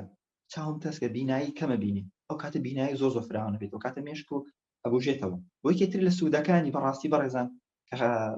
خوێندکارمان هەبوو خوێندکاری بەشە پزیشکی و طب بووە ئەڵێ پێشتر کاتێ لە محاضرا بوومە بەڕاستی من چیم کردو خەوماتوە لە محاضراکانە خەوماتوە بێتاقەت و سەوتەکە تەزیل کۆ با دوای گوێ لێ بگرمەوە بەڵام ئێستا ئەڵێ وردوریان خەوم نەماوە بۆ مێشکم چالاک بۆ تۆ شتەکان ئەبینم ئەبیسم. ینی ئەمە ڕاهێنانی خێرابین وا لێ ئەکا کە ئەو بینایی چاو خەواڵویت نێڵێ. وەکێتر لە سوودەکانی خێرا خوێندنەوە زۆر بەهێز دەکات. تا ئەمە خولی خێرا خوێندنەوە ناخوێنین بەڵام بەڕاستی خێرا خوێندنەوە زۆر بەهێز دەکات. توانی کتێبێک بخوێنیتەوە توانی معلوماتەکانی بە خێرایی لەبەرکەیت چونکە خێرایی یادگە یعنی خێرایی خوێندنەوە و خێرایی خوێندنەوە یعنی خێرایی یادگە. هەر کەسێ بێ بە خێرا بخوێنێتەوە بێ مشکی خێرا بکاتەوە هەر کەسێ بێ مشکی خێرا بکاتەوە بێ خێرایی خوێندنەوەی زیاتکە بەڕێزان. عزیزان بۆ ئیحماکردن و بۆ ئەوەی لایەنی بیستنی بەهێز بێ ئەوە ئێمە ڕاهێنانی خێرا بیستنمان داناوە. ڕاهێنانی خێرا بیستن طبعا یادگەی بیستنی یەکێکە لەو یادگانەی کە زۆر بەهێزە بەڵام بەداخەوە لە ڕەوزە و لە سەرەتاییەوە حتا پلەی پرۆفیسۆری ئێستا هیچ گرنگێکی پێ نادرێ و لە کار کەوتۆ بەداخەوە هیچ گرنگێکی پێ نادرێ. بەڵام ئێستا ئەبینی لە یوتیوب ئەکەیتەوە لە گوگڵ ئەکەیتەوە لە هەر شوێنێک ئەکەیتەوە سەداها و هەزارها و ملیۆنان کتێب ئەخوێنێتەوە بە یادگەی بیستنی و تۆ ئەتوانی ئێستا لە ناو خەڵکیە هیچفۆنە بکەیتە گوێ لە سەداها کتێب بگری و معلوماتێکی زۆر بێتە مێشکت و ئەتوانی گوێ لە خەڵکی بگری و معلوماتێکی زۆر بیسی. بەڵام ئەم یادگەیە لە کار خراوە هەر ئەڵێ بخوێنە و بە بیستن بە بینین بخوێنە و بە بینیش لەبەرکە بۆیە ئەم یادگەیە لامچووە. بەڵام مرۆڤی پێشتر کە مێشکیان زۆر بە قوت بووە یادگەی بیستنیان زۆر باش بووە و زمان زووتر فێر بوونە و علم زۆرتر فێر بووە و قورئانیان زووتر لەبەر کردووە و شعریان زۆرتر لەبەر کردو و مێشک و کەساتێکی زۆر بەهێزیان هەبوو. کەواتە ئێمە ڕاهێنانی خێرا بیستن ئەکەین کە ئەبێتە هۆی چی؟ ئەبێتە هۆی ئەوەی کە یادگەی بیستنی ئیحمایەکی زۆری پێ بکە و بەهێزی بکاتەوە. ئازیزان ڕاهێنانی خێرا بیستن سوودەکانی خراپڕۆشتن لە کاتی گوێگرتنە ناهێڵێ. خەڵکێکی زۆر ئەڵێ کە قسەم بۆکی تەرکیزم ئەڕوا نایەتەوە ئەڕاتە جمعەیەکەوە 20 دقەیەک وتارە درێ ئەڵێ خەیاڵم ئەڕوا نایەتەوە لەناو محاضرات 2-3 ساعاتە ئەڵێ خەیاڵم ئەڕوا نایەتەوە. بۆچی؟ لەبەر ئەوەی یادگەی بیستنی پەشوبڵاوە وەلاوازە. بەڵام ئێمە چی ئەەکەین؟ تەرکیزی لەلایەنی چی ئەەکەین؟ لایەنی بیستنی بەهێز ئەکاتەوە. پەیوەندی دەمارەخانەکانی یادگەی بیستنی بەهێز ئەکاتەوە و پەیوەندیەکانیان بە قووەت ئەکاتەوە و خێرای ئەکاتەوە. یادگەی بیستنی وەکو پێمان ئەبوژێنێتەوە کە خۆتان ئەزان لە مەکتەب و لە زانکۆکانە هیچ گرنگێکی پێ نادرێت. سوپاس بەخوای گەورە چارەسەرکردنی کێشە ینی خۆتان ئەزان زۆرێک لە خوێندکارەکان ئەڵێ کە کاتێک قسەم بۆ ئەوکەی خاوتی ئەگەین ئەبێ بڕۆم لە ماڵ خۆم دانیشم تێبگەین.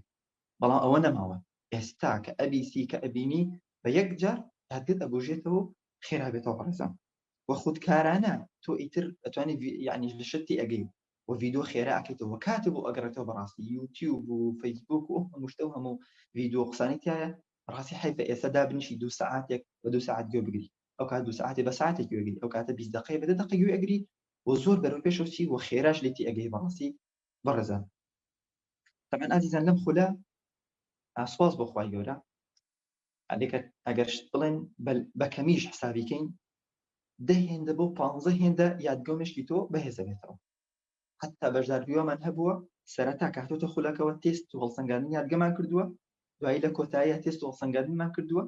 توانیوێتی 30 هێندە مشکی بەهێز کاتەوە 30 هێندە مشکی بەهێز کاتەوە. یعنی ئەگەر لاپەڕەیەکی بە 2 ساعت و بە 3 ساعت لەبەر کردبێ ئێستا توانین لاپەڕەی بە 3-4 دقە کە زمانی عەرەبی و قورئان و فەتحە و کەسرە و ضەممەوە هەر هەمووی لەبەر کردووە بە ژمارەی ئاەتەکانیشەوە لێکی بدەرەوە بزانن لە 2 ساعت و 3 ساعت هاتۆتە 3 دقە و 4 دقە. کەسی وا هەبووە لە ماوەی یەک هەفتە توانێتی لاپەڕەیەک لەبەرکە 15 دێر توانێتی لە یەک هەفتە لەبەرکە ئێستا یەک لاپەڕە کە زمانی خۆشی نییە ئەتوانێت لە ماوەی چەندێکە لەبەرکە ئەتوانێت لە ماوەی 5 دقە و 3 دقە لەبەرکە بەڕاستی گەورەترین سەرمایەیە وەکو ئەوە وایە تۆ معاشەکەت 500,000 بێ تۆ کارێک بکەی معاشەکەت 5 هێندە زیادکە یانە بێت چەندێ بێتە 2 ملیۆن و 3 ملیۆن بوون ئەی 10 هێندە ئەی 15 هێندە ئەی 20 هێندە تۆ خوێندکارێکی پۆلی 12 ئەگەر بتوانی فیزیاکەت کە داد ناوە بە 15 ڕۆژ ڕۆژەکە تاویکی ئەو کاتە بە 2 ڕۆژ تاویکی چەند کاتێک بۆ ئەگەڕێتەوە ینی ئازیزان بەڕاستی سەرمایەکە ناخەڵێن بێت بڵێ نرخی پێدەم بەڵکو بەهایەکی زۆر گەورەتری هەیە ئەوە هەستی پێەکە کاتۆتە خۆلاوکەوە کە تەجروبەی کردووە کە ئێستا خۆتان ئینشاءالله بەشداربووەکان ئەبینن چی ئەڵێن و لەسەر خولەکە و ئەنجام نەتیجەکانیان پێش خولەکە و دوای ئەوەکە لە خولەکە بینیوێنە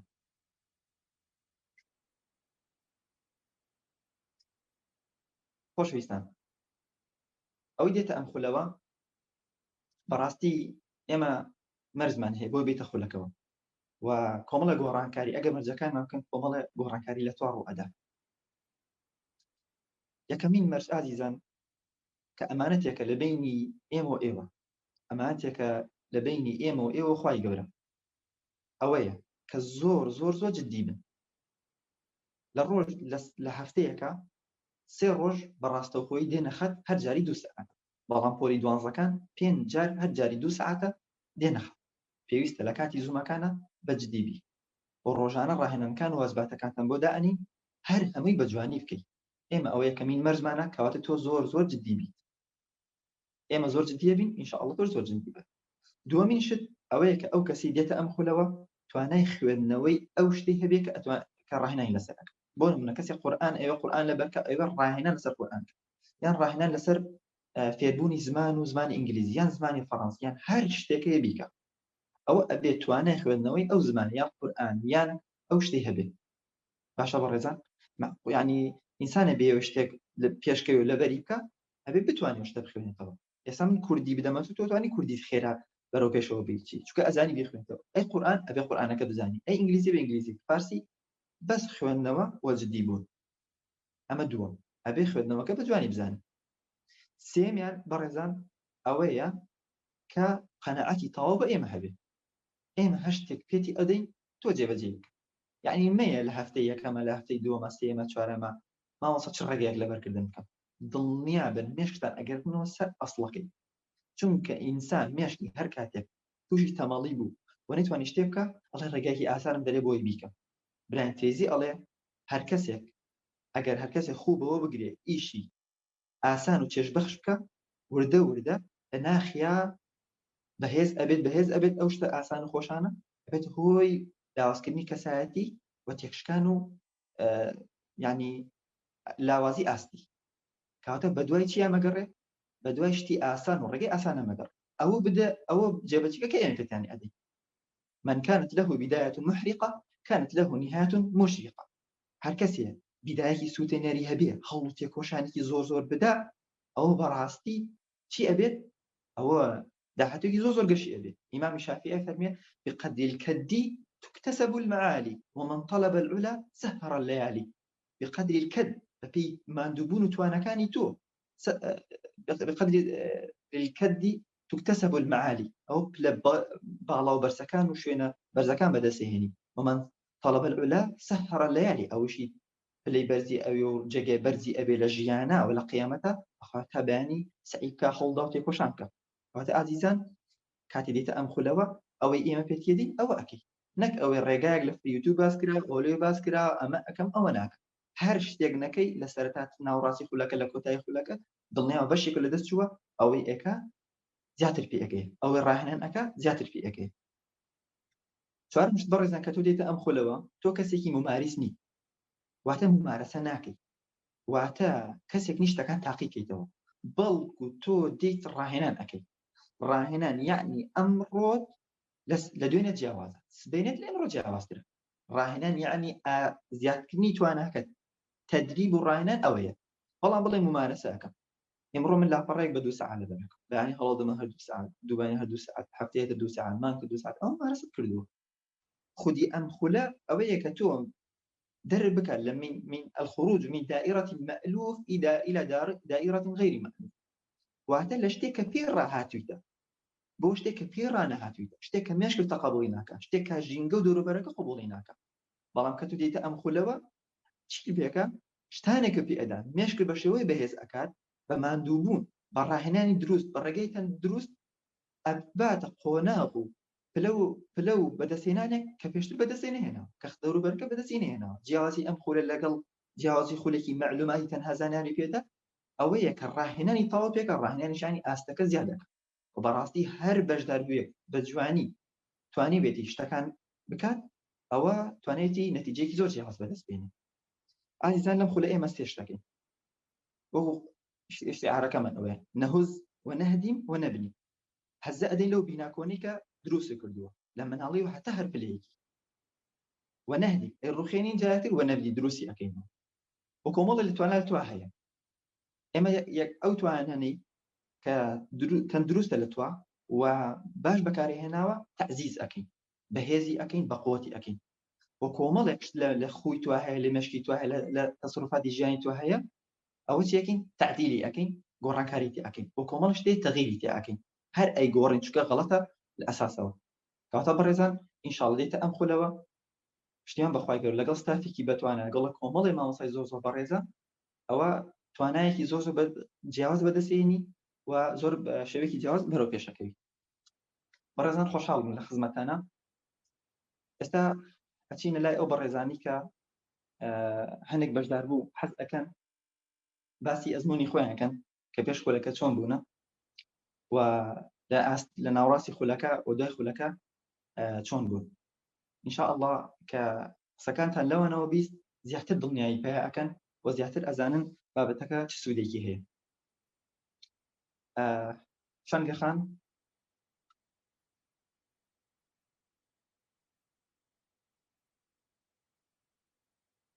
ئەتوانین مایکەکە بکەیتەوە سلام عليك السلام ورحمة الله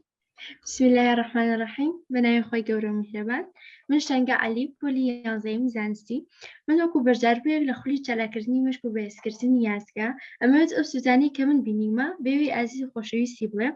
چاوەکو لەم پێشکەوتنی ژیان بەشدار بن من پێشتر لە بەرکردنم زۆر خراپ بوو ئەگەر ئیمتیحانی بایۆلۆژیم هەبوایە ساڵانی پێشتر ئیمتیحانی کۆمەڵایەتی یان هەر دەرسێک کە لەبەر بوایە یان دەرخەیاتی هەبوایە ئیتر من زۆر لە ڕۆژە و لە شەوەکەشی و لە بەیانیەکەشی ئەترسام چونکە ئەوایە شەو زۆر زۆر بە خێرایی نانم بخواردایە هەندێک جار هەبوو ینی ئیسراحەتم ناکرد تەنانەت چاویشم ناخوارد یەکسەر ئەوایە بڕۆشتمایە سعیم کردایە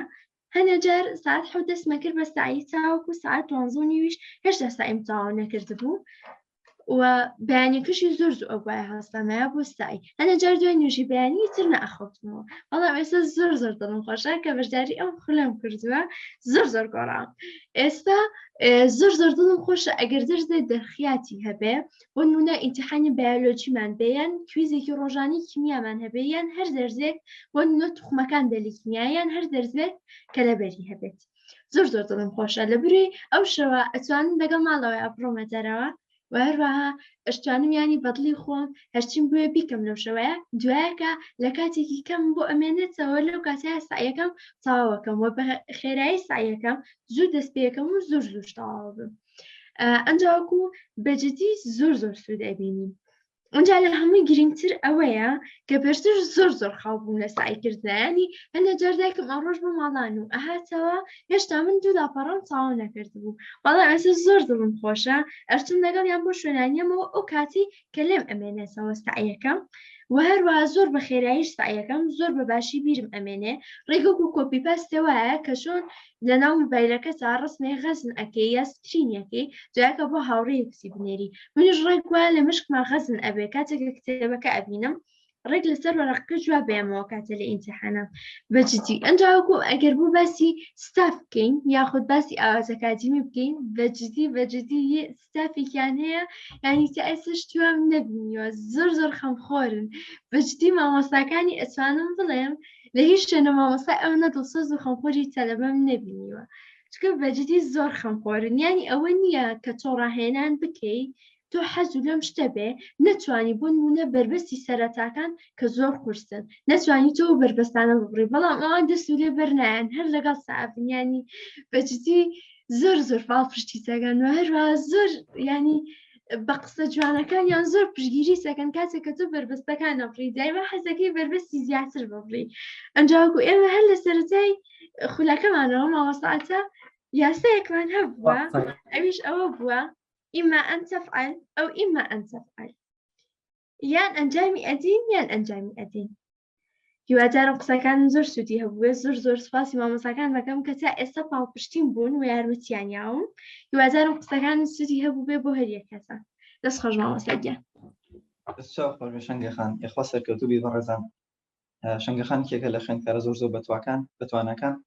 سپاس بەخوای گەورە ئاسی زۆر بەرەوکەشەوە بۆ چووە هەروەکو هەر بەشداروێکی تر کە هەوڵی توکەشانی داوە خۆی ئەلێ بەڕاستی توانای وێنەگرتن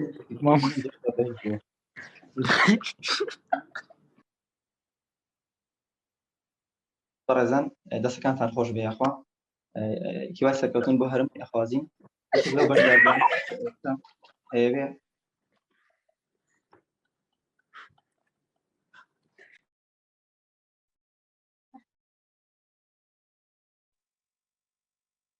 عفوا وەڕێزان دەستان خۆش بێ یاخوا مامۆستا هێرۆ بەڵێ مامۆستا بەڕێز مامۆستاگیان فەرمۆ ئەگەر سلام علیکم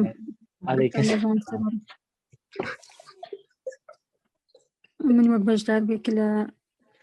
خولی چالاکردنی مێشک و یادگا من وەک قوتابێک بەشداریم کرد کە ئەم ساڵ پۆڵی 12 بووم الحەمدولله ئێستا دەتوانم سوودەکانی ئەم خولە باس بکەم سەرەتا کە بەشداریمان کرد خۆم هەر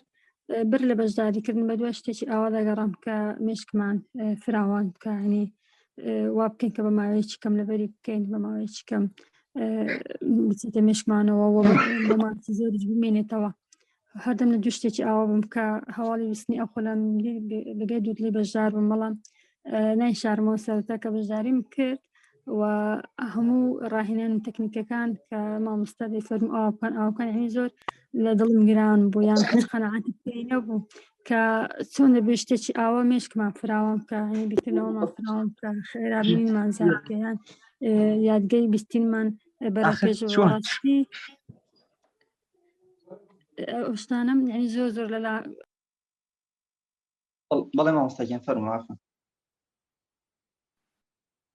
سڵاو ڕێز بۆتان هەیە بۆ مامۆستا و بۆ هاوڕێیانی بەشداربوو لەو میتینگە ئێستامان من وەکو بەشداربوو یەک لە خولی یادگا بیدایەت کە بەشداریم کرد لە چاو ئەوەی کە دوای ئەوەی کە دەورەکە تەواوم کرد بەڕاستی گۆڕانکاریەکی زۆرم لە ئاستی مێشکم لە ئاستی بیرکردنەوەم بەدی کرد سەرتان نایەشێنم با بە کورتی بیبڕێنمەوە ئینشاءالله و کاتی هاوڕەکانم نەگرم لە شێوازی بیرکردنەوەم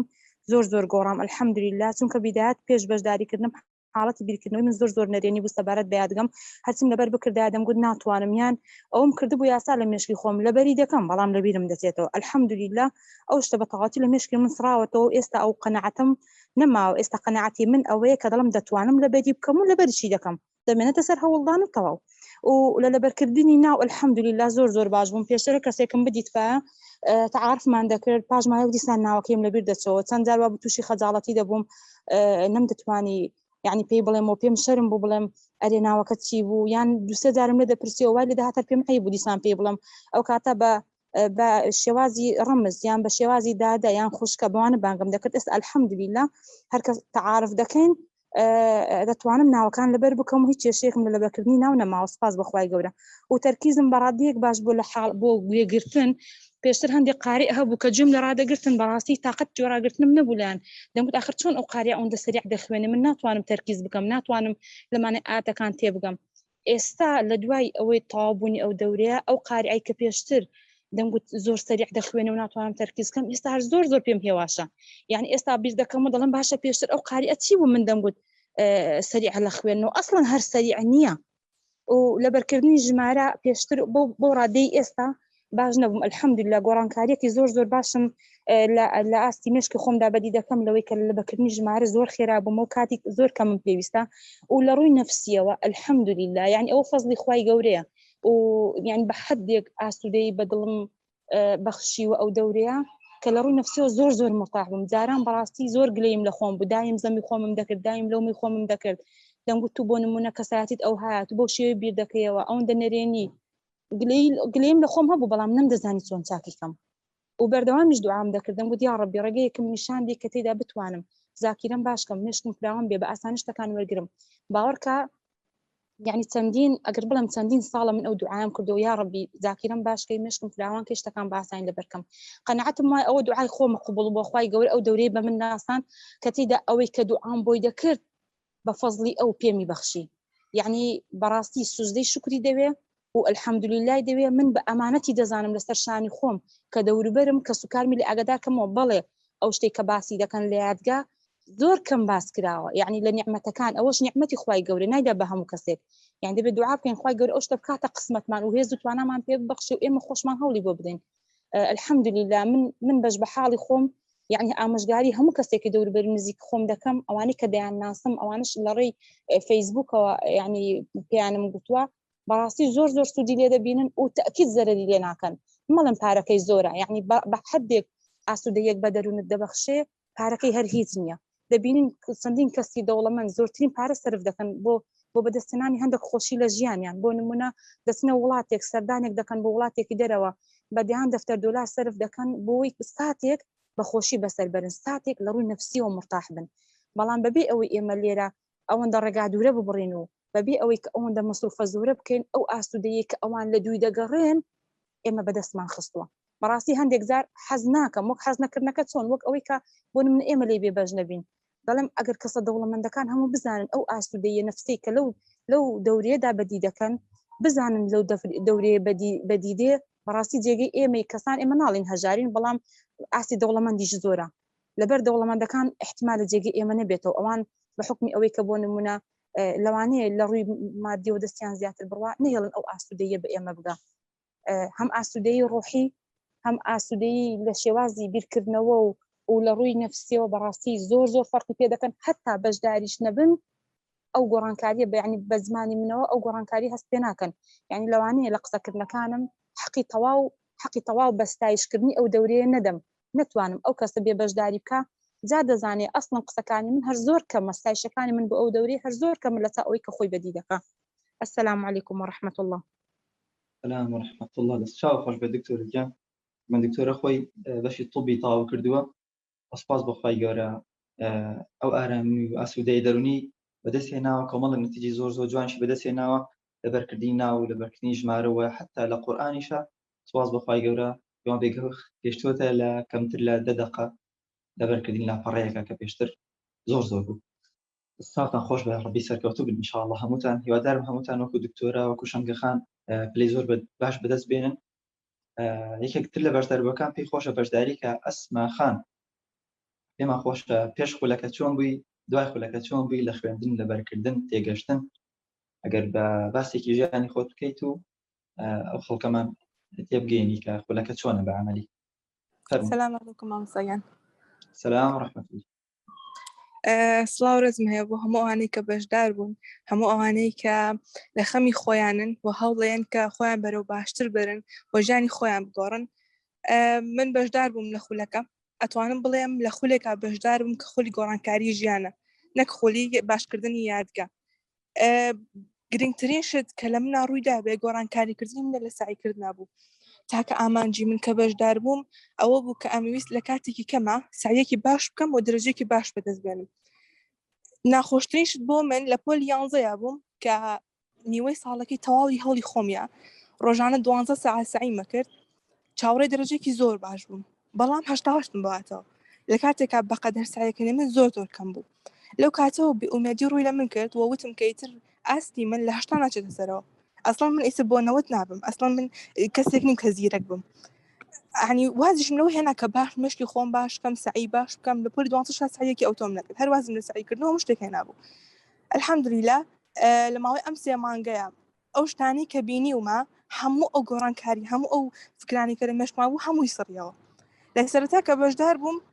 پێم وابوو کە ڕاهێنانەکانم هەر هەموویە کرد، عنی بەڵام قەنەعاتیشم پێ هەبوو، بەڵام نەم ئەزانی من بۆچی ئەم ڕاهێنانە ناکەم. و ئامانجی من چییە بۆچی ئەمەوێت کە مێشکم وا باش بێ بۆچی وابم ڕاهێنانەکان مەکرد بەڵام نەمەزانی کە بۆچی وایە الحەمدولیلا دوای نزیکی 2 مانگ کە هیچ گۆڕانکاریەکم نەبینی بوو لەگەڵ مامۆستاکانە قسەم کرد هێنایانە قەناعەتێک کە ئیتر من تەواو ئەبێ باش بووم ئەوانە لە مانگی دووەمەوە یعنی لە ماوەی 1 مانگە هەر ڕۆژێ ڕاهێنانێکم کرد بێ من بربەستێکم بڕیوە الحەمدولیلا طبعا هەموو ئەمانە هەوڵ و ماندووبوونی مامۆستاکانە ئەوەتە کادیمی خزمەتێک ئەکەن کە ئەتوانم بڵێم لە هەموو کوردستان ئەو شتە نابینینەوە مامۆستاکانمان ئەوەندە خەمخۆرن بۆمان کە نازانم لە هیچ شوێنێکا من ئەمەم نەبینیوە ئەوەندە دڵسۆزن بۆمان من ڕۆژێک ئەگەر بووم تا ڕاهێنانم نەکردووە لە خۆم تەریقا بوومەوە ئەمە چۆن ئەتوانم دڵی مامۆستاکانم بشکێنم هەست نەکرد دڵیان لەگەڵ ڕوحی ئێمە تێکەڵ بووە نایانەوێ ئەمە ڕۆژێکمانە دەست دەربچێ ئەوەندە لەگەڵمانە تێکەڵ بوون زۆر شت هەن کە ئەمێ باسی بکەم طبعا بەم 2-3 دقیقە قسەکردنی من ناتوانم حەقی هیچ شتێک بدەم و هەموو ئەو ڕکلامانەیە کە ئەکرێت تەنانەت حەقی 1 دقەی هینەکە نادەن حەقی 1 دقەی خولەکە نادەن تەنها قسەکردنە تاوەکو نەیتە ناو بابەتەکەەوە نازانن کە چ سوودێک و چ ئیسفادەیەک لەم خولە ئەکەن کۆتا پەیامی من بۆ هەموو ئەوانەی کە بەشدارن و هەموو ئەوانەی کە گویان لە دەنگی منە ئیتر کاتی خۆتان بەفیڕۆ مەدەن لەوەی کە سعیەکی زۆر بکەن لەوەی کە کاتێکی زۆر بە شتێکی کەمەوە بەسەر برن هەوڵبەن ژیانتان بگۆڕن هەنگاو بنێن بۆی کە گۆڕانکاری لە ژیانتانە ڕووبدات و بۆ دایک و باوکانیش ئەڵێم کە ئیتر ژیانی مناڵەکانتان لە سعیکردن و لە خوێندنە مەفەوتێنن وا بکەن کە لە کاتێکە خەریکی چەند شتێک بۆی کە ژیانی خۆیان بدۆزنەوە بۆی کە بەهرەی خۆیان بدۆزنەوە خۆیان دۆزنەوە لە کارێکە ئیتر خۆیان بەشتی بێمانە و بێسوودەوە سەرقاڵ نەکەن سوپاس بۆ هەمووتان سوپاس بۆ گوێگرتنتان خۆشحاڵ بووم کە بەشدار بووم لەگەڵتانە دەستا خۆش بە دکتۆر ئەسما سەرکەوتوبی ئینشاءالله هیوادارم هەر پلەی بەرز بەدەستبێنی لە دنیا و قیامەتە ئینشاءالله و نەتیجەکان سوپاس بخوا وەکوڵێ دوای 2 مانگ من توانەکانم زۆر باشی بەکاربێنم و بەدەست بێنم کەواتە لە سەرەتاوە تا هەر کاتێک ئەکرێت غەنیمەتێک بۆ تۆوە ئینشاءالله نەتیجەیەکی زۆر جوان بەدەستبێنی لە خولەکە عزیزان پاش کەمێکی تر مامۆسا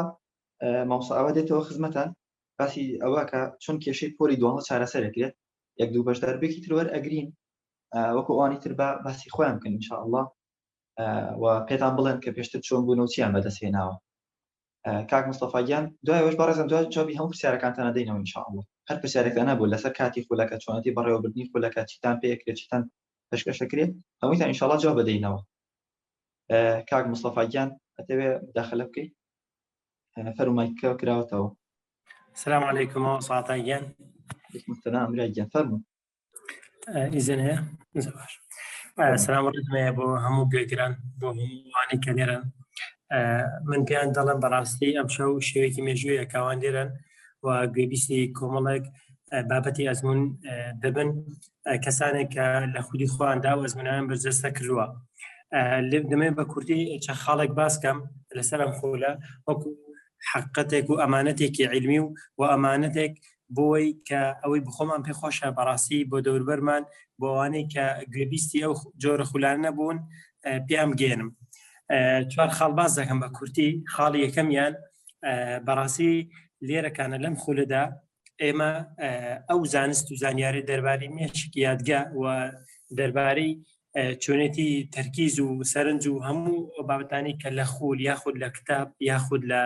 خوێندنگا و لە بەشەکانی ئەکادیمی کە ئێمە بیستومان یاخود گوێبیست بووین لێرەکانە ئێمە بە شێوەیەکی کردداری ئەو زانستانە بەرزەسە دەکەین واتە تەنیا لە خوێندنەوەی کتێب و دێڕ و بیستندا نامێنەوە دەبنە بەشێک لە ژیانی ئێمە بە عەمەلی هەم ئەوانە ممارەسە دەکەین ئەوە خاڵێکی زۆر گرنگە چونکە ئێمە زۆروی کتێبەکانی گەشەپێدان یاخود NLP یاخود بەشێکی ئەوانە بێگومان باسی بەکردارکردن دەکەن بەڵام بەکردارکردنەکان بەداخەوە زۆر کەمن و ئەگەر بێت و بەدەستە جەمعی نەبێ تۆ ناتوانین بەسەریاندا زاڵبی خاڵ دووەمیان لەم خولەدا کە من زۆر بە کورتی دەمەوێت ئاماژە بە خاڵەکان کەمە گەرنا بە چەندان ساعت و بە چەندان ڕۆژدانیشین باسی خاڵە ئیجابیەکانی ئەم خولە بکەین ئەمە ناتوانین حەقی تەواوی خۆی پێ بدەین ڤیو پۆینتی ئینسان دەگۆڕ لێرەکانەوە تا تێڕوان و جەنابەری ئینسان گۆڕانکارێکی زۆری بەسەردادێت نەک تەنیا لەسەر ڕووی یادگا خوێندن زاکیرە ئەو بەشانە بەڵکو لە تەواوی تێڕوانی گۆڕانکاری بەسەردا لە تەواوی ژیانیدا واتە ئاڕاستی ژیان و وەجی ژیانی گۆڕانکاری بەسەردا دێت پێشتر دیدگایەکی هەبوو بۆ ژیان بەڵام دوای ممارسەکردن و خوێندن و مطالعە و متابعەکردنی ئەم خولە وا لە ئینسانەکە دێت کە دیدگایەک و خۆت دۆزێتەوە و ئاڕاستەی جهەتێک بێت کە دەزانێت ئەوە ئەو شوێن و مەکانەتی ئەوە چکات وەکو مامۆستاش باسی کرد لێرەکانێت تۆ تعزیزی ئەو زانیارە دەکەی کە پێشتر وەرگرتمەوە تەبدیل و تەغییری ئەو زانیاران دەکەی کە بەدڵت نین یاخود خراپە ئینسانەکەدا دواتر تەبەنی کۆمەڵێک زانست و زانیاری نوێ دەکەی. خاڵی سێمیان ئەزانی من کە گوێبیستی منن ئێستا لەگەڵ خاوەن هیمەتەکاندا لێرەکانە تۆ ڕێگایەک دەبڕێت. وتەیەکمان هەیە بەڕاستی باسی لەوە دەکات تۆ دەڵێت ئەگەر تۆ دەتەوێت لەگەڵ کەسانی خاوەن زیرەک بیت واتە کەسێکی زیرەک و توانەدابی دەبێت هاوڕێتی لانیکەم 5 کەس یاخود 6 کەسی زیرەکی پێشخۆت بکەیت بۆی بتوانانی لەگەڵ ئەوان بەڕاستی ممارسە بکەی مطالعە بکەی لەگەڵ ئەوان تێکەڵبی. ئەگەر تۆ بەڕاستی لەگەڵ کۆمەڵە خاوەن هیمەت نەبی ناتوانانی ئەم ڕێگا ببڕی وەکوترا مڕ مع هیمەمی العالیە واتە تۆ لەگەڵ خاوەن هیمەت و هیمەتە باڵاکاندا هەنگاو بنێ و ڕێگا بگرە. خاڵی چوارەمیان بەڕاستی کە دەمێ باسی بکەم مامۆستایان سەرپەرشتیارانی ئەم خولە حەقی تەواوی باسکردنیان من ناتوانم لێرەکانە بەڕاستی باسکەم بەس پێغەمبەری خوا فەرمێ صلی الله علیه وسلم من لەم یشکری ناسە لەم یشکری لەواتەوەی کە سوپاسگوزار نە بەرامبەر بەندەکانی خوای گەورە لە چاکە و لە حەسەناتیان بەرامبەر یەکتر ناتوانێت سوپاسی خوای گەورەشکە. بەڕاستی ئەوەی کە ئەوان دەیکەن ئەو دڵسۆزیە و محیبەتەی کە ئەوان هەیەە بۆ فێرخوازان و ئەوانەی کە لەگەڵیان لەم خولەدا مەگەر خوا بخۆی بزانەوانە چەندە دڵسۆزن ئەوان هاودەمێکی ڕۆحن هاتوون تۆ لە جەنگەڵستانی خەفەت و ناڕەحەتی ببن بەرەو ئاسوودەی و کەناری ئارامی و کەنارێک کە بەڕاستی دۆزینەوەی خودی ئینسانی تێدا بێت. ئەوان بەڕاستی هاودەمن بڕوا بکەن. ئازانی من مامۆستایانی ئەم خولە بە شەو نامەیان بۆ دێنی بۆ کاتژمێرەکانی کۆتایی شەو کە خەڵکان نووسن ئەوان ئامادەی هاوکارین ئامادەن لەگەڵ تۆ وەڵامت دێنەوە بەیانیان دوانی هەموو کاتەکان لەگەڵ تۆن تاوەکو تۆم بگەی بەو ئامانج بۆ ویستەی کە خۆت دەتەوێت ئەوان بەڕاستی هاودەمێکی نزیکی ڕۆحن. من ناتوانم حەقی تاوایان پێ بڵێ من دەستی یەک بەیەکیان دەگوشم داواکان خوای گەورە بە باشترین پاداشەکان پاداش نێداتەوە چکاتی بەڕاستی ئەوان زۆر ماندوون لەگەڵ فێرخوازان و نمونەیەکی جوان بۆ خودی نەکوردستان بۆ مرۆڤایەتیش خوای گەورە موفەقیان کە. دەمەوێت کۆتاشت باسی ئەوە بکەم بەڕاستی لێرەدا زانیارەکان دەبن بە یاریکردن واتە تۆ چۆن چێژ لە یاریکردن دەبینی ئاواز چێژ لە زانیارەکان دەبینی بەم شێوازە. ئەمە سپاس بخوای گەورە لە یەک خولەکدا سپاس بخوای گەورە گەشتم بە 48 چرکە لەبەرکردن واتە لاپەڕەیەکم حفظ قورئان کە سپاس بخوای گەورە بە 48 چرکە ئەوش فەزلی خوای گەورەیە. پاشانیش مادووبوونی ئەو مامۆستا ئازیزانەیە لەگەڵ ئێمەدا و من دەمەوێت کۆتاشت بەو ئازانە بڵێم ئەوان کە ئێستا گوێبیستن و لێرەکانن و بەشداری ئەم میتینگی ئەم شەویان کردووە ئیلا چاکەیەکیان کردوە لێوان خۆی خوای گەورەدا بۆی خوای پەروەردگار ئەو نیعمەتی پێبەخشیون ئیلا چاکەیەکیان کردو هەموو ئەوانەی کە ئێستا گوێبیستن بۆی خوای گەورە و نیعمەتی پێبەخشیون و ئامادەن لەم وێبناردا. ئینشاءڵڵا هەموو لایەکتان سەرکەوتو دەبن موفەق دەبن خوای گەورە دەرەجەتان عالی کات و بگەن بە ئامانج و ویست و خەونەکانتان. دەستچاو خۆش بێ کاک مستەفا گیان سەرکەوتو بێ ئینشاءڵڵا ئەو نەتیجە جوانانە و پەیامە جوانانە بە هیوان بێتە هۆی دڵنیایی بۆ ئەو بەڕێزانی کە ئێستا ئامادەن و بێتە هۆی هاندانێک بۆ ئێمە و هاندانێک بۆ خۆتان کە ئاستان زیاتر بەرەو پێشەوە بچێ. عزیزان بە نسبەتی پرسیارەکانە وەڵامتان دەدرێنەوە ئینشاءڵڵا هەمووی تۆمار کراوە بۆتاندا ئەنینەوە وەر پرسیارێکتان هەبوو ئینشاءڵڵا جواب بێدەینەوە پەلەمەکەن کات و هەموو شتێکتان پێڵێ ئینشاءڵڵا. پاشان مامۆستاواتی بەڕەتیش بابەتی هیماوە ئەوش باسەکە بۆتان ئینشاءڵڵا ئەوەی کە چۆن کێشەکانی پۆلی 12 چین. وڵی بەشداربوونی خولەکە زۆرن حەزەکەن پامی خۆیان بگەین بەڕاستی. ئەگەر دکتۆر عومەر ئەمین ئەگەر دەتوانی کامیرەش بکەیتەوە قسە بکەی نازانێکێک لەو بەشداربوونە ئەگەر ئامادە بێ پێمان خۆشە بێ بەڕاستی ئەگەر بگونجێ ئەگەریش نەگونجێ چکە نازانم کامیرە بکەین. سڵاو ڕێز مامۆستا گیان ڕاستیەکەی ئەوە هەوڵ دەدەم کامیرەکە بکەمەوە بەس نازانم نابتۆ دەڵێ you cannot start your video because دیارە ڕاگیراوە لای ئێوە وڵاهی ئەگەر ڕاوەستێ ئەگەر نا بە دەنجی ئاساییە وەڵا هەر ئەوەی کە بە هەنێک لە بەڕێزانەوتیان کە کامیرەکە بکەنەوە و قسە بکەن چکە نازان داواکاریەکان پێمان خۆشە ئێمە ئێستا توان کامیرەکە بکەنەوە پێما بێت ئێستا کامیرەکە لای من دەڵێ پۆستەکە ڕایگرتووە کامیرەکی ڕاگرتووە بەخێر سەرەتا سڵاو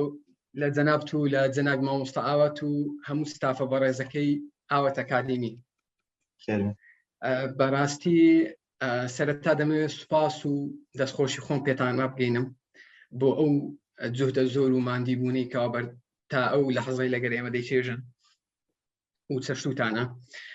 بەڕاستی کاتەکەش کەمان بۆیە زۆر نامەوێت لە کاتی بەشداربووان و ئەوانی کەوادایانەوە کۆمنتیان هەیە وەکو فیدباکی قسە لەسەر بابەتەکە بکەن هەڵبەت هۆکار و معلومی جەنابتانە و معلومی هەموو بەشداربووانەکەەوە هۆکار و ڕێگاکانی بەرەو پێشبردنی خود یاخود داڕشتنی کەسایەتی مرۆڤەکان زۆرن دەکرێت بە خوێندنەوە بێ دەکرێت بە ئەزمون بێ لە ژیان دەکرێت بە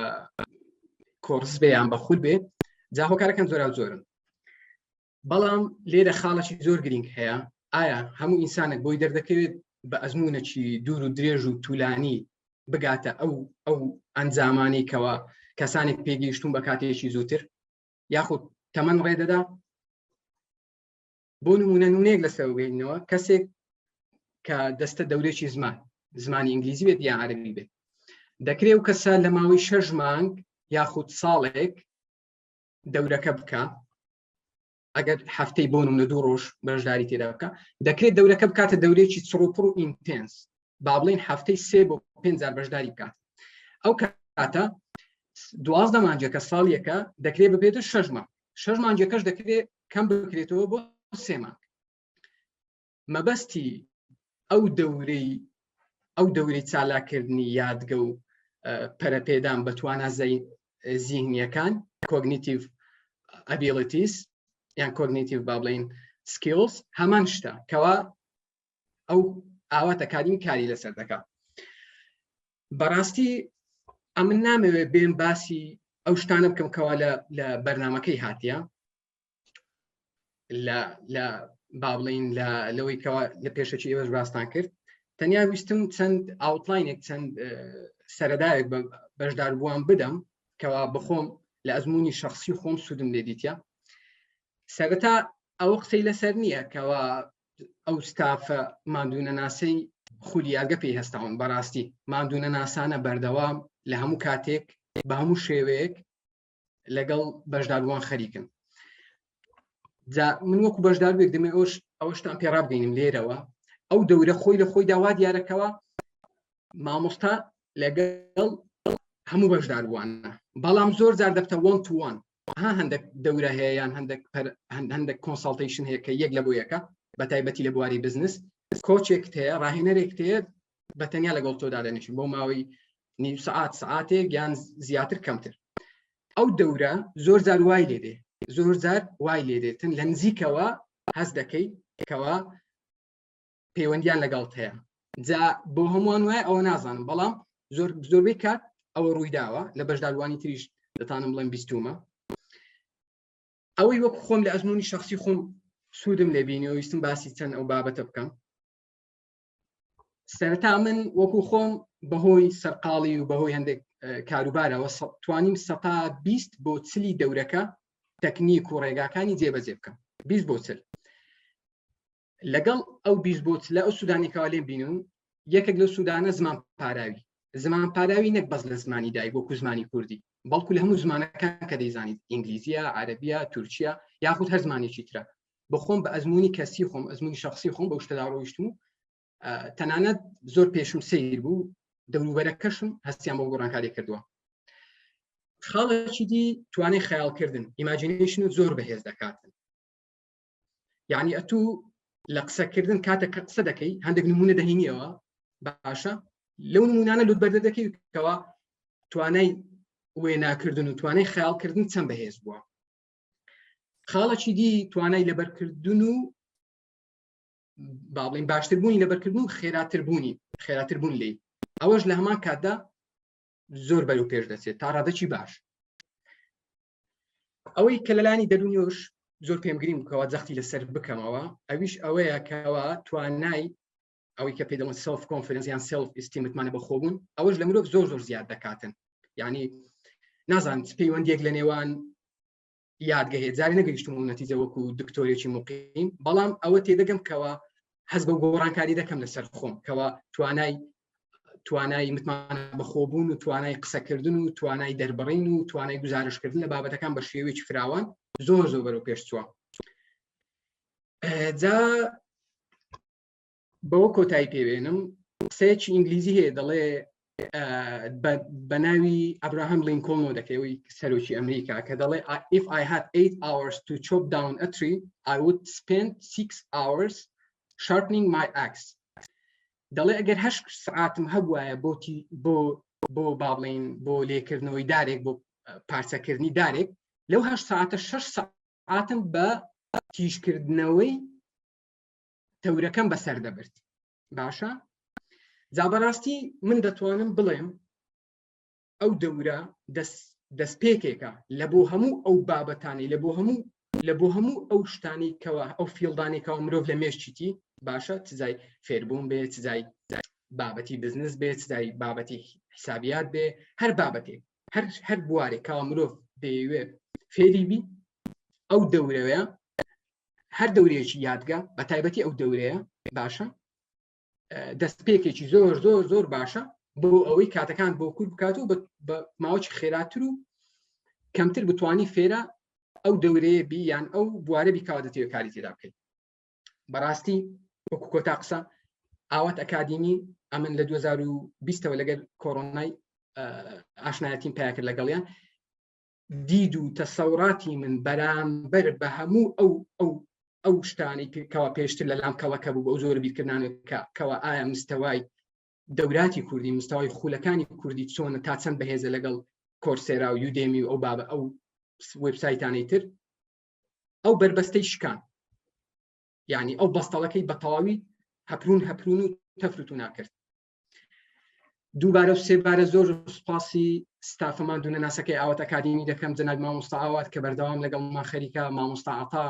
کەوا بەڕاستی شەون و خوون و مالیون زۆر زۆریان چەشتووە لەگەڵ یەکە بەیەکەی ئەندامەکان و بەشداربووەکان. بەڕاستی بە و دەدەقەیەکەوە قسەم کردووە کە لە کاتەکەش لای داوە کۆتایی پێ نایە باسکردنی ئەو ماندوی بوون و هەوڵ و تێکۆشانیوان، بەڵام لەبەر کەمی کات و لەبەر بەشداربوو ئەزیزەکان جەنابی مامۆستاش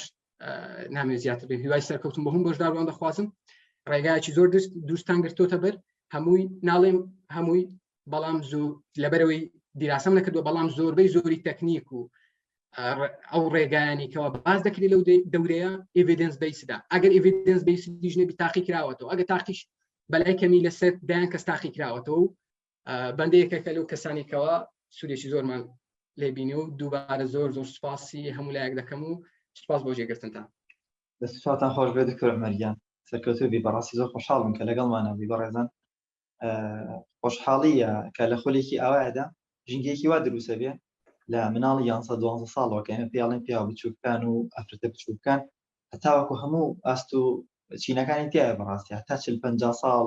دکتۆری تایە مهندسی تایە هەموو چین و توێژێکی تایە کە بەڕاستی ژینگەیەکی زۆر زۆر زانستی و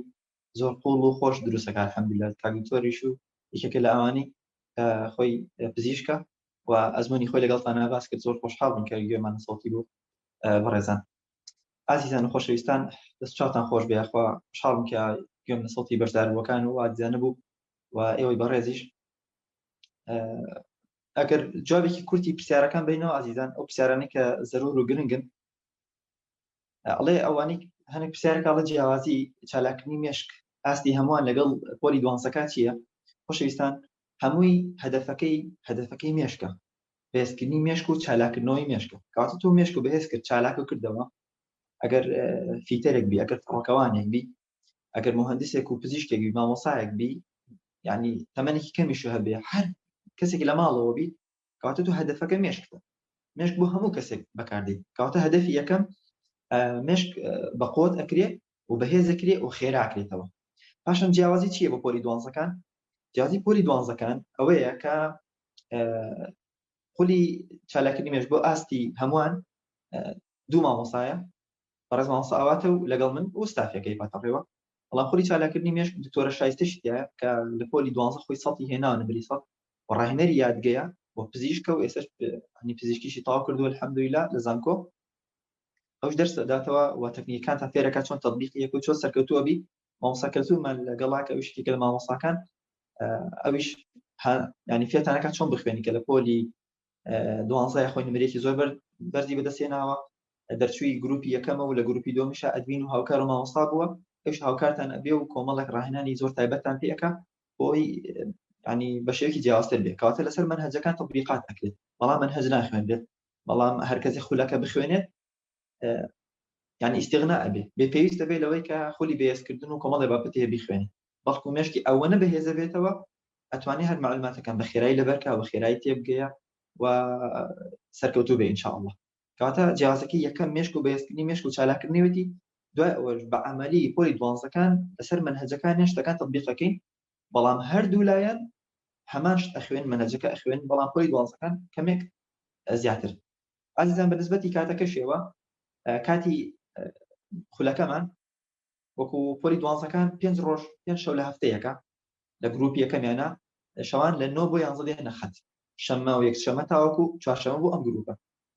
و ئەوانەی گروپی سێم بۆ ئاستی هەمووانن ئەوان شەمە و دووشەمە چوارشەمە سعات 9 بۆ 11 دەرسەکانە پێکەوە ئەوەی کە دەرسی بەڕێز مامۆستا ئاوات و منە ینی یەک دەرسمان هەیە ئەوە بەیەکەوە دەخوێنن بەڵام دەرسە جیاکان وانەی تدریبات و ڕاهێنانی جیاوازی پۆلی 12ەکانیان هەیە ئەوە لە شەوەکان ترە ئەی خوێنن و دکتۆرە شایستە لە هەفتەکانی دواترە پێیان ئەڵۆ شتەکانیان بۆ تەوزیح ئەدا و تیان ئەگەینێ و مامۆستا ئاواتیش بابەتەکانی تایبەت پۆلی 12 دواتر لە کۆتاییەکان هەفتەکانی کۆتاییە باسەکات و تیان ئەگەینێ ئینشاءالله بابەتەکان بەڕێزان کۆمەڵێکی تۆمارکراوە دابش ناکەوتە سەر 10 هەفتە کۆمەڵێکی ڕاستەخۆیە دەست ڕاستەخۆکان هەیە بە ڕاستەخۆی ڕاهێنان ئەکەن و باس ئەکرێن ئیتر کەواتە هەم ڕاستەخۆی تایە و هەم تۆمارکراوی تایە تۆمارکراوەکان هەفتانە ئیمتحانەکەن سەرپرستی هەفتانەکرێت و گروپی تایبەتان هەیە ئینشاءالله بۆ شێوە دەتوانن بەرەو پێشەوە بچن و ئێمە بەردەوام سەرپرشتانەکەن و جوابی پرسیارەکانتان ئەدەین و کێشەکانتان چارەسەرەکەین ئینشاءالله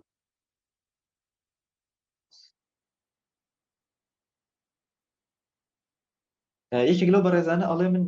وەکو ئەڵێ ئەمەوێ فێر بم مەسەلەن حازەرەکانی زانکۆم بخوێنم و زمان فێر بم و قورئانیش لەبەرکەم و بەشداریشتیش بکەم و کتێبیش بخوێنەوە ئایا ئەمانە هەمووی بەیەکەوە ئەبێ خۆشەویستان هەر هەموو ئەمانەی ئێوە باستان کردووە دەچێتە مێشکەوە بە مێشک و بەهێز کرد و چالاک کردەوە ئەوە بە دڵنیایی ئەتوانی بەڵام ئەم سێ مانگە تۆ ڕاهێنە لەسەر چۆنەتی لەبەرکردنی ناو ئەکەیت چۆنەتی سپێڵ لەبەرکردن چۆنەتی وشەی بیانی لەبەر ئەکەیت و چۆنەتی لەبەرکردنی دەق چۆن قورئان یا فەرموودا یان زمان یان وشەی ئینگلیزی چۆن شعر هەمووی ئەمانە لەبەر ئەکەیت ینی هەموو ڕاهێنان ئەکەی کەواتە تۆ لەسەردای خولەکە تاوەکو بربەستەکان ئەبڕی لەسەر شتێک ڕاهێنانەکەی بۆم لەسەر زمانێکی بۆم لەسەر قورئانێکی کە تۆ مێشک و بەهێز بوو خێرا بووە ئەو کاتە دوای خولەکە دەستەکەی تەطبیقات زمان فێرەبی کتێبە خوێنیتەوە لەبەری ئەکەی هەستەکەی قورئان لەبەرەکەی هەر شتێک بتەوێت توانی بە جوانی ئاسانتر و خێراتر لە جاران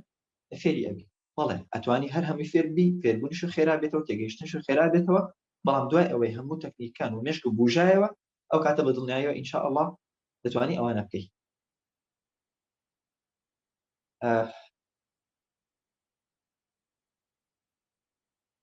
بەڵێ بەڕێزان بە وەکو نرخەکانیشان نرخی چالاکردنی مێش بۆ ئاستی هەمووان خۆی 250,000 ئازیزان بەڵام داشکان کرا بۆ گروپی سێم کە ئێستا شوێنەکە نەماوانی دەستی شەڵایەکی 6 دەست پێەکە 225,000 بۆ گروپی چوارم ڕۆژانمان هەیە ساعت 2 بۆ 4 عەسران ئەوە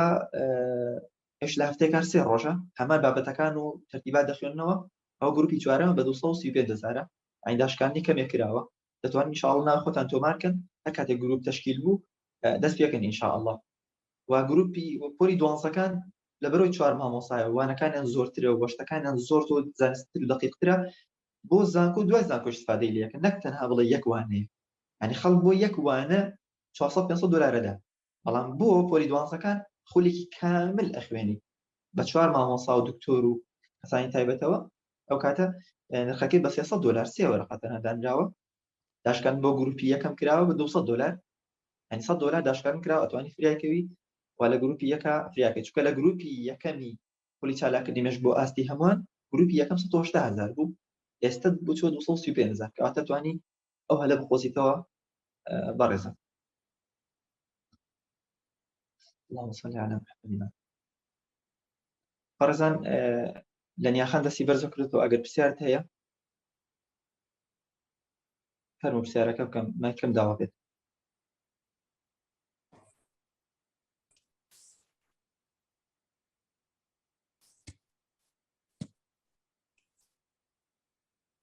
صوت نایە لە نیاخان. ئیبراهیم ئەبوو بەکر کاک ئیبراهیم کاک ئیبراهیم ئەبوو بەکر دەنگتان نایە نازانم ببوو.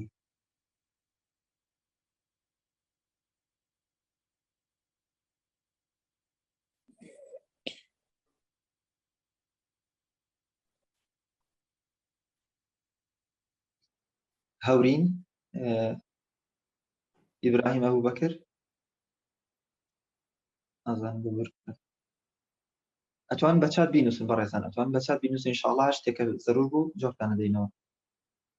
بەڕێزان بە نسبەتی ڕاهێنانەکانەوە ڕامیار بەختیار بەو پرسیاری کردووە ئازیزان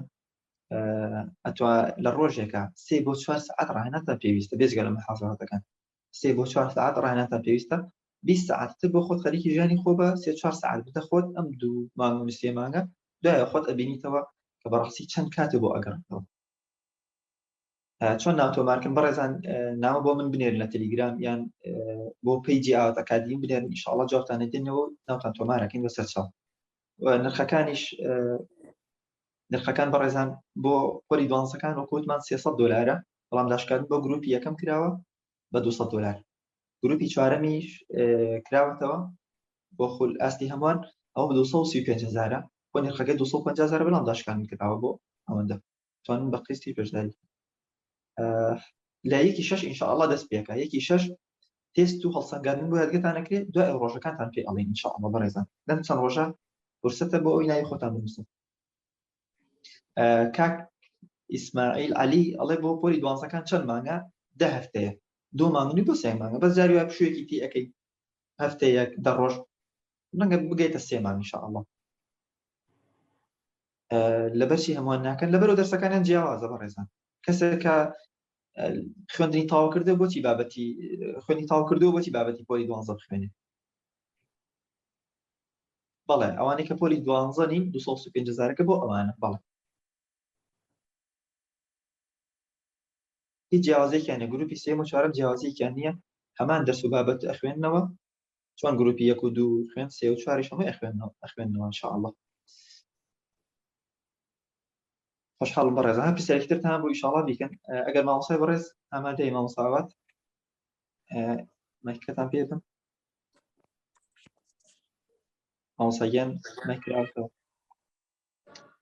هۆت پیشلای جەنابتان مامۆستاگیان دەستەکان خۆش بێ دەستەکان خۆش بێ دەست پێ بکەم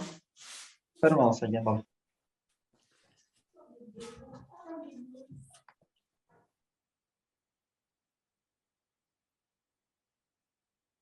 مامۆستاگیان مایکەنەوە ئێستا دەست پێ یەکەم بە پێنیکەم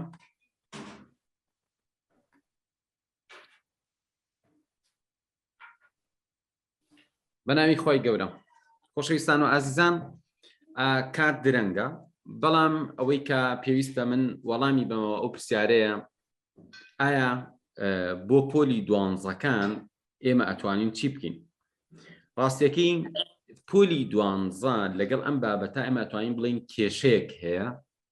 ئەبێ شتێ بکەین بۆ پۆلی دوانزەکان. کێشەی پۆلی دوانزەکان چۆن چارەسەرەکرێت؟ کۆمەڵێ بابەتی گرنگ هەیە کە ئێمە لە چالاکردنی مێشک لە بەهێزکردنی یادگە و تەرکیز ئەی خوێنین و ئەوە بۆ هەموو بەشداربووانە یعنی تەلەبەیەکی پۆلی دوانزەش پێویستی بۆ شتانێ و هەموو ئەوانش کۆمەڵێک ڕاهێنانن کۆمەڵی بابەتی گرنگن تۆ بلیان تێبگەی و ئەبێ ڕاهێنانیان لەسەر بکەی وەکو هەر کەسێکیکە تا تۆ بە تەواوەتی گۆڕانکاری دروستەوێ. یەکێک لەوانە ئەوەیە کە تۆ ئەبێ سەرنجت باشکەی، ئەمە باسی عامەکەم، سەرنجت باشکەی، تەرکیزت باشکەی، توانای وەرگرتنت باشکەی و یادگەت باشکەی. هەموو بەشدارویەکی چالاکردنی مێشک و یادگە ئەمانە ئەخوێنێەوە تەمرینیان لەسەرەکات. و تۆ ئەگەر ئەمە نەکەی، ئێمە تا بەیانی بین بابەتێکی زین دەزانیت بۆ شەرحکەین، ئەدەبی کوردیت بۆ باسکەین، بیرکاریت بۆ باسکەین، تۆ توانای وەرگرتنت هەر زەعیفە. یعنی ئێمە کێشەی گەورەمان هەیە لەوەی کە خەڵکێکی زۆر پێش ئەوەی بچێ مێشکی خۆی باش بکە، پێشەوەی زاکرە و تەرکیزی باشکە، ئەچی حکمەیە ئەڵێ وەڵام دەرسە ناخۆشە، مەسەن ئەڵێ مامۆستاکە ئاوایە، نازان منهەجەکە چییە، یا ئەڵێ من حەزم لەم دەرسە نییە، یا ئەڵێ ئەمە ئاوایە. بەڕێزان، ڕاستیەکەی نەخەتای منهەجە، نەخەتای دەرسە، نەخەتای مامۆستایە، خەتای سەرەکی ئەوەیە تۆ نەگەشتی بۆ ئاستەی لەسەروی ئەمەوە بیت. ئەگەر تۆ ئاستی وەرگرتنی تۆ بگاتە سەروی ئەوە، ئەبینی منهەجەکان ئاسانە، منهەجەکان هیچ ناڕەحەت نین. ئەوەی کە کەسێک لە ئۆلمپیاتی یادگەی کە ئەوەی کەسێکی بەشداروی لای ئێمە بۆ نمونە تەلەبەیەک نامەی ناردووە لە ماوەسا بە 1 دقیقە و 49 چرکە من 150 ژمارەم لەبەر کردو ئەم جارە. بەڕێزان، اینجا خۆتۆ بیری لێکەرەوە 150 ژمارە، تۆ جاری وا هەیە گیرە خۆی بەدەست کۆمەڵی ژمارەوە کە لە کیمیا هەیە، یا لە فیزیا هەیە، یا لە بیرکاری، یان لە دەرسێکی وەکو زیندەزانی، یان ساڵەکان لە ئەدەبی کوردی. تۆ ئەڵەی بەمانە قورسە، بەڵام ئەگەر تۆ مێشکت چالاک بوو، تەکنیکەکەت زانی، توانیت کە تەکنیکەکان بەکاربێنی، بە دڵنیایی منهەجەکە قورس نییە. چونکە ئەوەی ئێمە لە چالاکردنی مێشک و یادگا ئەڵین بە کەسێ عادی یەڵا کاتەگرینەوە زووکە لە بەریکە، زۆر زۆر زیاترە لەوەی کە لە منهەجی مەکتەبە هەیە. بۆ نمونە کەسێک بە خێرایی 50 وشە لەبەرەکە لە بیریشی ئەمێنێ کە وشەی 49 چی بوو، وشەی 37 چی بوو. بۆ نمونە تۆ ئەتوانی تەمرینێکی باشکەی 70-80 ڕسم بە سەریعی لەبەرکەی، دوایی بزانی کە ڕسمی 75 چی بوو، ڕسمی 15 چی بوو، ڕسمی 12 چی بوو. و من زۆر جار کە دەورەم ئەوتەوە لە هۆڵات چیما کرد، ئەمە دادی یەکی وشەیەکم پێ بڵێن، یەکی وشەیەکم ئەنووسی، ڕقم 1 ئەمەیە، دووەم ئەوەیە، سێم ئەوەیە، ڕوومە کردەوە تەلەبەکان ئەمود ئێسێەوە نووسیتانە 14 ئەوەیە، 15 ئەوەیە، 20 ئەوەیە. تەلەبەکان زۆر تەعجیبیانەکە، ئەمە بە شتێک نییە، تۆش فێرەبی، تۆش دەتوانین تەمرین لەسەرکەی. تۆ بتوانی 100 زانیاری بە ڕقەمەوە لەبەر بکەی بە سەریعی،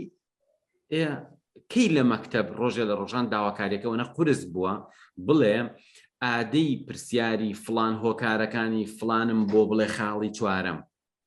کی پرسیار ئەوەندە قورس بووە. بە تایبەتی ئێستا لەم سەردەما هەڵبژاردنە، تۆ هەڵیە بژێری، یعنی ئەوەی کە تۆ لە یادگا فێری ئەبی بە دڵنیایی بۆ منهەجی پۆلی 12 زۆر لە سەروی منهەجی پۆلی 12ەیە. یعنی خۆشبەختانە ئەوەی کە تۆ لێرە تەمرین لەسەرەکە دوو پێیەگی، تواناکەی تۆ زۆر سەروتری ئەوەیە کە قەرارە بۆ پۆلی 12 تۆ بتوانیت جا خۆشەویستان. شتێکی کەشمان هەیە، هیوادارم ئەگەر کەسێ مایکەکەی کردوێتەوە مایکەکانتان وریابن دایخن. خاڵێکی تر چییە؟ فێربوونی تەکنیکەکانی کۆششکردنە. ئێمە بە شێوەیەکی گشتی لە عامەکە باس لەوە ئەکەین چۆن تۆ ئەتوانی سعی بکەیت و عیلم وەرگری توشت فێربی، بەڵام لە پۆلی 12کانین بە عەمەلی تۆ ئەحیا ئەخوێنی. باشە، ئێستا چۆن بە خێرایی بەندێکی ئەحیا تەواوکەی زانیاریەکان هەموو لە مێشتا بچەسپێنی و بێخەمی کە لە کاتی ئیمتیحانە لەبیری ناچێتەوە. بۆ نمونە ئێمە تەکنیکی عەمەلی فێری بەشدار بۆکەکەین، لەوانە فێرێکی نەخشەی زەینی دروستکە، فلاشکار دروستکە، بەڵام ئێمە کێشەیەکمان هەیە لە عالەمە خەڵک نەخشەی زەینی دروستەکە، فلاشکارتیش دروستەکە. ئێمە تەلەبەکانمان لە ڕابردووە فلاشکارتیان دروستە کرد، زۆر بە زەحمەت ئەیتوانی بە عەمەلی و بە خێرایی دروستیکە. ئێمە لەم دەورەیە کە عامەکەمان جاکرد لە پۆلی 12 بۆی 12کان بێنین تەمرینی پێ بکەین لەسەرەوەی کە ئەم چالاکیە، ئەم تەکنیکە بەسەر ئەحیا، بەسەر ئەدەبی کوردی، بەسەر فیزیا، کیمیا چۆن ئەمە تەطبیقەکە، یان ئەدەبیەکان بە تایبەتی ئەم دەورەیە بۆ ئەدەبی کوردی، بۆ ئەدەبی عەرەبی، بۆ ئینگلیزی، بۆ ئەحیا، ئیتر خۆ ئەدەبیەکان زۆربەی دەرسەکانیان پێویستی بەوەیە کە بە سەریعی تۆ معلومات لەبەرکەی ساڵ، لەبەرکەی ناوی شوێن، لەبەرکەی وەکو جوگرافیا، وەکو ئابووری، وەکو مێژوو تا بەڕێزان بەبێ مبالغە تۆ چۆن دائنیشی بە دیار ئانیمێشنێکەوە لەگەڵ یا ئەچیت ئەگەر تەمرینەکانت کرد و تەکنیکەکان فێربووی ئاوا ئەتوانی دانیشی بە دیار کتێبەکەتەوە چ ئەحیا بێت چ مێژوو بێ و تۆ بەناو لاپەڕەکان و بەناو زانیاریەکانە ئەڕۆی ئەتوانی چی بکەی وەکو جۆرە فیلمێکی سەرنجڕاکێشی لێ بکەی کە لەو سەرۆهاتیتەوە تۆ بەناو منهەجەکان ڕۆشتبی و منهەجەکەت نردبێتە ناو لاشعورت پاشان ئەمەی کە تۆ نردوتە بۆ ناو لاشعور و نائاگای خۆت چۆن تۆ ئەتوانی ئەمە چالاک بکەیتەوە و یەکێک لەو شتانی کە زۆر گرنگە ئێمە فێری ئەوە تەکەین کە تۆ نیمۆنیکێک بەکاربێنی بۆی ئەم شتت لەبیر نەچێتەوە تەلەبەمان هەیە ئەڵێ من فێربووم بەڵام هێشتا خاوم ئێمە ئەمانەیە بۆ پۆلی دۆنزەکان زۆر کاتیان نەڕوا یارمەتیان بین یعنی فکرەکە ئەوەیە بۆ پۆلی دۆنزەکان یارمەتیانین بە سەریعی ئەمە بەم خەیاڵە ئەمە بەم خەیاڵە ئەمە بەم تەکنیکە ئەمە بەم شێوازە بۆی معلوماتەکان بە سەریعی خەزمکەن و هەر ئەو دەقە ئەتوانێت لە خۆی بپرسێتەوە پاشان ئازیزان شت زۆرە بەڵام لەبەرەوەی کە کاتەکە زۆر درەنگە من تەنها ئەوەتان بیرەخەمەوە کە تەلەبەیەکی پۆلی دۆنزە جگەلەوەی کە سەرنجی باشەکەین تەرکیزی باشەکەین یادگی باشەکەین فێری ئەوەیەکین کە چۆن سعی بکە تەکنیکەکانی کۆششکردنی فێرەکەین و تەمرینیشی پێەکەین فکرەکانیشی پێڵین بۆ نمونە بە عەمەلی بەشێکی ئەحیا بەشێک مەسەن لاپەڕێ لە ئەدەبی کوردی ئەهێنین یەکسەر ئەڵین ئەمە ئاوا کاتێک گەزانێت لەگەڵ کاتەکەی ئێمە بۆ نمونە من ساڵانیش کە دەرسم بە تەلەبەی پۆلی دۆنزە ئەوت لاپەڕێک ئەموت خۆتان قورسترین لاپەڕە هەڵبژێرن تەلەبە هەبوو ئێوە مامۆستا ئەحیا لاپەڕەی فڵان ئەچووم ئەحەی لاپەڕەی فڵانمان کردەوە ئەمە دەیسێرکە گوێ بگرە ئەمە ئەوە تەطبیق یەکەیت و ئادەیەڵا لەبیرتە بەڵێ تەلەبەمان هەبوو ئەوی دێ باشە مامۆستا بەڵێ ئەوە ئاسانە من لاپەڕێکی کە هەیە لە کیمیا ئەوە قورسە ئەمە دێ باشە بۆم بێنە یان بۆ هەفتەی ئایندە بۆم بێنە هیچ شتێک بۆم دەرکەوتووە هیچ لاپەڕەیەک نییە لە هەموو منهەجەکانی پۆلی دۆنزە تۆ نەتوانی ئەم تەکنیکانی بەسەرا تەطبیقی کە کاتێ بۆ بگەڕێتەوە و دقیقیش بیرەکەوێتەوە یادگی باش چییە بە کاتێکی کەم شتەکە لەبەر بکەی بۆ ماوەیەکی زۆر لەبیرە بمێنێ بە دقیقیش بۆ نمونە بزانی ڕقم چەند ئازیزان من خۆم لە زانکۆ چەندین جار ئەمەم تەطبیق کردووە بۆ نمونە پرسیارێک دەخاڵ بوو من ئەم دەخاڵی کە لەبەرم کردە بوو کە ئەچوومە ئیمتیحان هیچ بەلامە گرنگ نەبوو ئەم حەزمە کرد مامۆستا بنووسێ پرسیاری فڵان وەڵامەکەین بۆ بنووسە خاڵی هەشتم بۆ بنووسە خاڵی نۆهەمم بۆ بنووسە و من بە دقیقی خاڵەکانم ئەزانی کەیش لەبەرم کردو ئازیزم ڕۆژێک پێش ئیمتیحان ئەی ئێستاکە تۆ مەحکوولە لە ئێستاوت مێشکت باشکەین هەموو تەکنیک و تەمرینەکانە پێ بکەین تۆ یەک ساڵی لەبەردەست بێ نەتوانی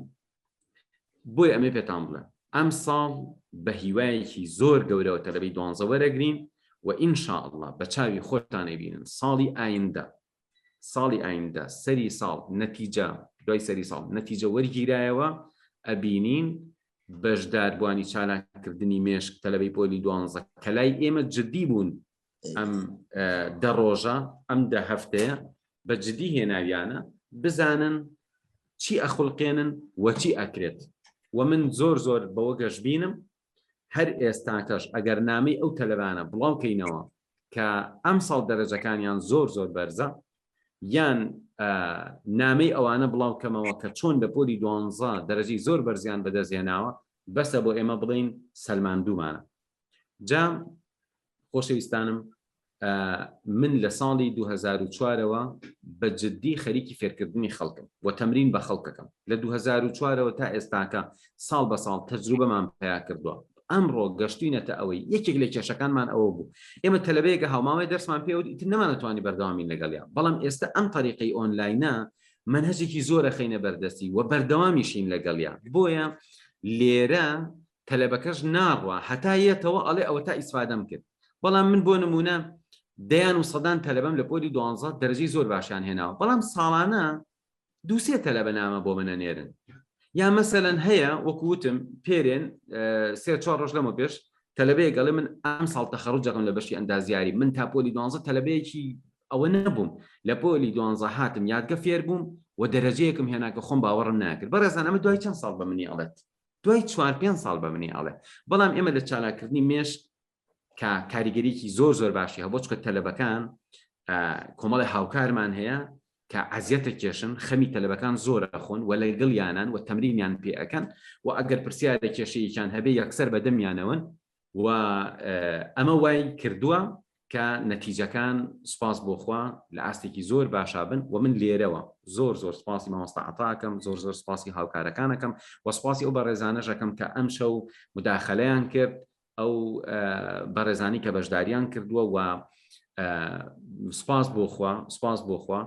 خۆیان هاتوون و ئەڵێن ئێمە ئیسفادەمان کردووە چکە بە درێژایی کاتەکانی ڕابردوو من نەمیستۆ کە زیحراجکەم بڵێم بەڕێز تۆ لای من دەورەیەکی خوێندووە شتێ فێر بووی وەرە بۆ عالەمە بڵێ با خەڵک باوەڕ کا کە ئێمە شتی کوامان کردووە سوپاس بۆخوا لە دەورەی چالاکردنی مێشک لەبەرەوەی پەیوەندیکی جوان دروست بووە و ئەمە وای کردووە کە بەشداربووەکانمان ئامادەی ئەوەیان تایە بێن بە ڤیدیۆ یان بە دەنگ یان بە نامە پێمان بڵێن کە بەڵێ خەڵکینەوەرن ئیسفادەکەن ئێمە ئیسفادەمان کردووە من زۆر سوپاسیانەکەم ئەوە هەمووی نیشانی ئەمەکداریان نیشانەی بەڕێزی هەموو بەشداروانی چالاکردنی مێشکە کە بەردەوام نامە ئەنێرن و لە کاتی کشەکەوێ میلادێکمان ئەبێ خۆیان عەزیەتە کێشن و هانی خەڵکێن چونکە بە دڵنیایی ئینسان خۆی ئەگەر گەیشت دەشتێکی باش ئەبێ پێی خۆش بێ بۆ خەڵکی تریش بەڕێزان بەشداربوو هەیە وتوویەتی من لە بەشەکەم کە چوون یادگەم خوێندووە بە تایبەتی نەموتوە بە ڕەفیقەکان لەبەر ئەوەی خۆم یەکەم بم یعنی ئەم حاڵەتەمان هەیە کە من ئەم ساڵ هەندێشتیان بۆ گێڕامەوە بەشداربووم هەیە وتویت بە تایبەتی نەیهێشتووە کەس بزانێ یعنی بەس هەدەفەکەی ئەو بۆ خۆی بێ بە یەکەم بەڵام سوپاس بۆ خۆی ئەمە لە چالاکردنی مێشک خەڵکانێکی زۆر ئیماندار بە نیەتێکی زۆر باشەوە هاتوون کە ئامادەن بە خەڵکی تر بڵێن من ئیسفادەم کردووە تۆش وەرە ئیسفادەکەی و منیش هەروام کردووە منیش خۆم ئیسفادەم کردووە و وتومە خەڵکی نەوەرن من شتێک ئیسفادەم لێ کردو بە ئێوەش ئیسفادەی لێ بکەن و ئێستاکە زۆر بە جددی خەریکی دیراسەکردنەوەی مۆزوعەکەین و پەرەپێدان بە مۆزوعەکە و ئینشاءالله لەم یەک دوو گروپەی ئایندا ئێمە شتێک ئەکەین کە ئەلحەمدولە ئێستا شتمان کردووە کە بۆ کوردستان هەمووی ڕیکۆردی گەورەیە بەڵام شتانێکەکەین کە دڵنیام ئەگەر ئێمە ئێستا ئاوات ئەکادیمی دابخەین لەوە ئەچێت 10 ساڵی کە دواب بکەوێت بەڵام ئینشاءالله بەردەوامین لەگەڵتان حتا نەتیجەی زۆر گەورە بەدەستێن من لێرە یەمە کۆتایی ئەگەر هەر کەسێک هەر پرسیارێکی هەر شتێکی هەیە ڕاستیەکەی من حەزەکەم وەڵام بمەوە بەڵام تەنها 5 دقەم ماوە کێ ئەوێ مداخەلە بکە من لە خزمەتیان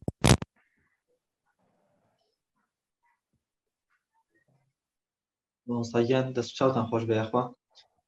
سەلامەت بێ ئەگەر فڵتەکان بێتێ بیکەنەوە بەڵێ یەکێک لەوانە با مایکەکەی بۆ کەمەوە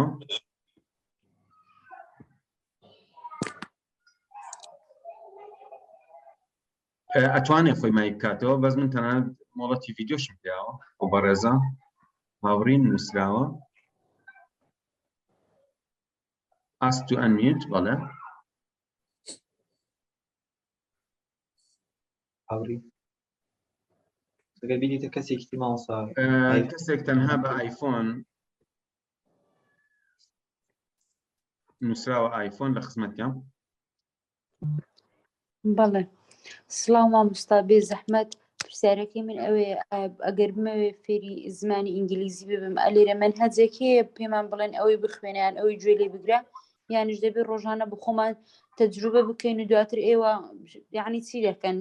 ڕاهێنانی وشەی چیمان پێ دەکەن لەوەی تێناگەم بەڵێ ڕاستیەکەی ئێمە شتانێگەین بە بەشدار بوو ئەڵین لەسەر ئەمە ئەتوانی بڕۆی یان کەسەکە خۆی بۆ نمونە هیوا هەیە ئێستەیە بەشدارەوێ بەڵام خەریکی فێربوونی زمانی فەڕەنسیە ئەم کەسە ئەتوانێت مەنهەجی خۆی بهێنێت تەمرینەکە لەسەر ئەوە بکە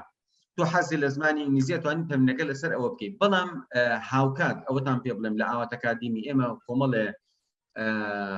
پرۆگرامی زۆر باشمان هەیە بۆ فێربوونی زمانی ئینگلیزی. ئێستا نامەوێت کاتان بگرم، بەڵام بە گەرەنتی کۆمەڵێ پرۆژەمان ڕاگەیاندووە لە فێربوونی زمانی ئینگلیزیە. ئینشاءڵڵا ئەتوانن زۆر لی سوودمەند بن. و لە ئاوات ئەکادمی پاکیجی جۆرا و جۆرمان هەیە. پاکیجمان هەیە 3 کۆرسی تایە بە 10,000. پاکیجمان هەیە تۆ ئەتوانی ئەم 3 مانگە ڕۆژی 6 سعات ئەگەر ئامادەی بۆ ئینگلیزی سەرفتی، ئامادەین 4 سعاتی بەڕاستەوخۆ لەگەڵ بین، 2-3 سعاتیش بە دەرست پێبین بە ناڕاستەوخۆ، و ئەم هاوینە تۆ بتوانانی ئینگلیزیەک لە ئاستێکی زۆر باشە فێر ببی. کورسەکان جۆرا و جۆرن، پرۆگرامەکان جۆرا و جۆرن. بۆیە ئەگەر بتەوێت زانیاری پیا بکەیت چیت ئەوێ ئێمە لە خزمەتتین، هەموو زانیاریەک دەخینە بەردەست لەسەر پاکیجەکان. لە 10,000ەوە بیگرە پرۆگراممان هەیە بۆ فێربوونی زمانی ئینگلیزی هەتاوەکو 1 ملیۆن. زۆر سپاس مامۆستا. ئەو ئینگلیزی ئێمە دەمەوێت فێری بم لە بۆ ئەوەیە کە ئەم لە بەشێکی پزیشکی دەبینم، دەمەوێت زیاتر ئەو بابەتانە فێرم کە پەیوەندیان بە پزیشکیەوە هەیە. عفو بەڕێزت ئەتەوێت بابەتێک لەبەر بکەی کە پەیوەندی بە پزیشکیەوە هەیە؟ بەڵێ. زۆر ئاساییە. ئێستا من جاران دەورە یادگەم ئەوتەوە تەلەبەم زۆر بوون کە تەلەبەی کۆلێژی پزیشکی بوون، هەبوو ئەویست تاقیکردنەوە بکا بۆی لە بۆرد وەربگیرێ. ڕۆژێکیان دکتۆرێک هاتووتی من زۆر زارورم، چۆن ئەکرێ دەرسە بە من بڵێن. وتم وەڵی گروپ لە ئێستا ئامادە نییە ماوەیەکی کە، بەڵام ئەو هەر زۆر تەکلیفی کرد. من تەنها 2-3 جار دەرسم پێوت، دوای 2-3 جارەکە بە شەرتێک ئەمە دکتۆرەیەکە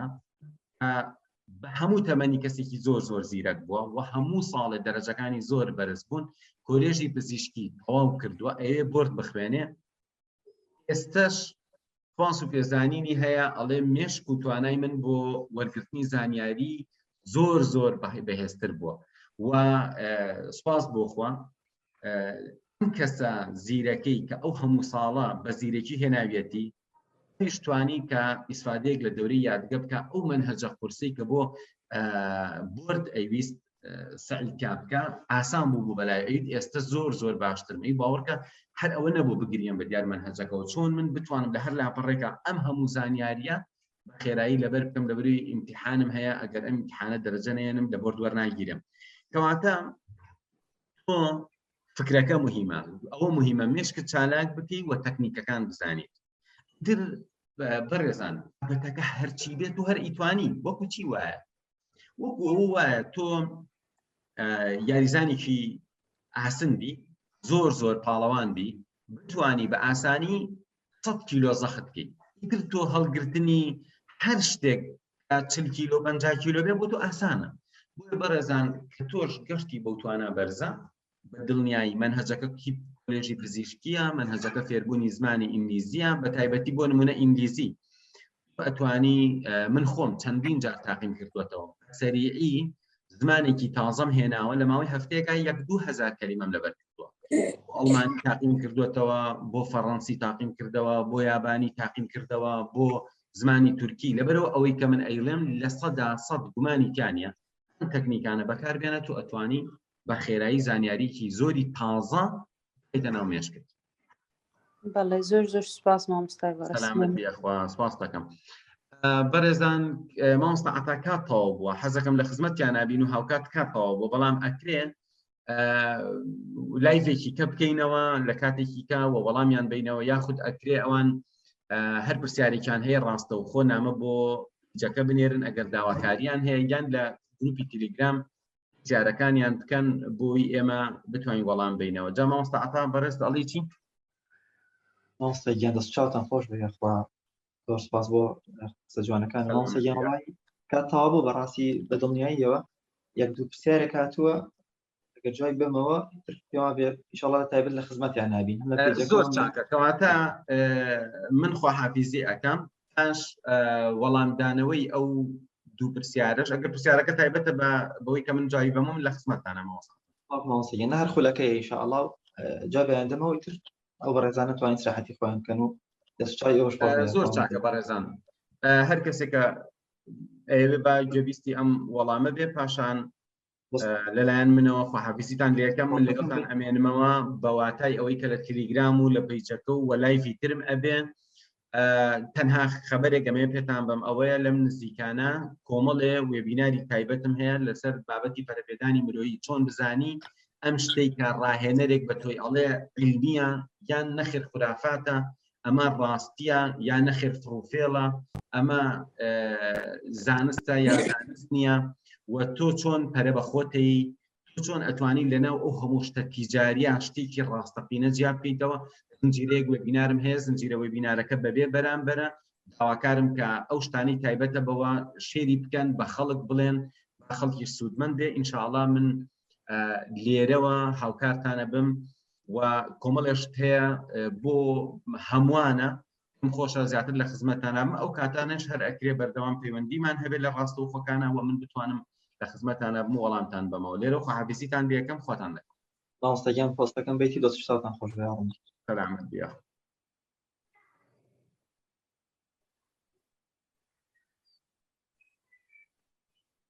زۆر باشە عزیزان خوشحاڵ بم کە لە خزمەتان ئەمە پرسیارێکتان هەیە ئێستا مایکی هەمووی ئەەکەمەوە جواباتەوە. عزیزان کاکی ڕەشید پرسیاری هەیە مایک دەدەمێ فەرموو کاکی واگەن. السلام عليكم. عليك السلام ورحمة الله. باش مامۆستا گیان دەتوانی برای گیان سەلامەت بێ. عزیزی مامۆستا من بەشداری خولی بەهێزکردنی مێشکی یادگام کردیە گشتیەکە بەس پرسیارێکم هەیە ئەنگۆ زیاتر باسی وەی دەکەن کەواکو دەتانیشتی زوو لەبەرکەین شتەکان کو لەبەرکرێت زووتر بە کاتێک کەمتر بەس ئەمن تەڵبەی هەندەسەیمە ئەوەندە ئیشم بە لەبەرکردنی نییە ئەوەندە ئیشم بە حەلکردنێ هەیە یعنی پرۆبلم سۆڵڤینگ ئیستیفادەی کولێ دەکەم من لەو خولەی ئیش بە تێگەشتن و بە تەحلیلات و ئەنڵایزێ وایە؟ بەڵێ کاکی واگیان یەکێک لەو شتانەی کە ئینسان ئەبێ بیزانێ بەڕاستی هەموو ئەمەلیەک لە مێشکا ڕۆدە. ئێمە ئەمەی کە ئەیکەین لە خولەکە تەمەیەکێک لە باسم کرد کە خولەکە ڕاهێنانەکانی تیا بۆ ئیحماکردن بە یادگە پاشان تەکنیکەکان و پاشان خێراکردنەوەی باشە تۆ کاتێک ئینسانێک ئەوێت تێبگەیە زیرەکی چییە؟ خێرایی هەڵدانەوەی ئەگەرەکان وانە کۆمەڵێک ئەگەر هەیە تۆ بیدۆزیتەوە بۆ پەیوەندی دەمارەخانەکان بە خێرایی بکرێ بۆ ئەوی جوابی ئەو بابەتە بداوەوە لی تێبگەیە. چونکە بۆ نمونە مرۆڤێک بۆ ئەوەی لە بابەتێ تێبگەیە ئەبێ معلوماتێکی پێشتری هەبێ پاشخانێکی هەبێ. بۆ نمونە کەسێک ئەوێ لەسەر هەندەسە هیچی لەسەر هەندەسە نەخوێندوە هیچ شتێک کە باسی هەندەسە ئەکرێ ئەم لی تێ ناگەیە بەڵام کە باسی ئەکرێ و ئەبیستەیە چیەکە فۆڵدەر و مێشکی معلوماتەکان خەزنەکە و هەڵی ئەگرێ معلوماتێک لە ئەم معلوماتێک لەوە معلوماتێک تر لە ئەوە ئەم معلوماتانە بۆ ئەوەی بگاتە یەک و تۆ بتوانانی تێگەشتێکی جوان بکەی پێویستە دەمارەخانەکانە خێرا بکەیتەوە وانە کاکە. پاشان ئێمە چیەکەن ڕاهێنانەکانی مێشک یارمەتی لە تۆ ئەدا کە دوو دەمارەخانەکانە خێرا بێتەوە پەیوەندەکانیان دروست بێتەوە و دەمارەخانەی زۆر تۆڕی فراوان و سەدان ملیارە دروست بێ ئەو کاتە خێرایی تێگەشتن خێرا بێتەوە. یعنی تۆ یەکەم جار پێویستە بە علمە بۆ ئەوی معلوماتەکان وەربگری و هایسە بۆ نمۆک و زمان تۆ بۆچی بە کوردی قسەکەی تۆ بۆچی بە ئینگلیزی قسەکەی ئەبێ مەخزوونی لوغەوی کەلیماتێکی زۆر وەرگرین ئەم کەلیماتانە ئیستیخدامێکی پەیوەندی ئەکات بەیەکەوە بۆ کەسێکە ئەڵێن قسەی بەقوتە مێشکی بەقوتە چونکە پەیوەندی چی ئەکات پەیوەندی لایەنی زمانی ئەکا و کەلیمەی جوان و ڕستەی جوان ئەنی پێشکەشەکە کەواتە ئەو کەسێکی لە هەندەسەیە ئەو کەسێکی لە ماتماتیکە ئەو کەسی لە طوبە لە هەر بابەتێکە مێشکی ئەبێت چالاکاتەوە پەیوەندی دەمارەخانەکان خێرا بکاتەوە دروستی بکە بۆ ئەوەی چی بکە تێبگەیت. زۆر خەڵکاتەوە بەلای ئەمە یعنی یادگەی عالەمی خوێندووە باشە دەوراتی خولی عالەمی خوێندووە وتوێتی کە هاتوومەتە ئەم خولە ئێوە ئێستا بەهۆی ڕاهێنانە تایبەتەکانەوە ئەڵێ کەسێک قسەم بۆ کە خێرا لێ تێگەین بابەتەکانی زانکۆ و مەکتەب و مەنهەجەکان ئەڵێ خێرا لێ تێگەین بۆ ڕاهێنانی قورس مێشکی تەرکیزێکی بەقوتی کردو پەیوەندیەکان خێرا بۆ تۆ ئەنەڵایز و تەحلیلاتی بەهێز و خێرا بووە ئیترکان مێشک بەهێز بوو مێشک خێرا بووە هەر بابەتێک تۆ باسێکی ئەتوانێت لی تێبگەی و ئەتوانێت تەحلیلاتی بۆ بکە و ئەتوانی لەبەریکە. دەستەکان خۆش مامۆستا گیان خۆش بی کاکی واگیانە خزمەتە لاوی بەهجەت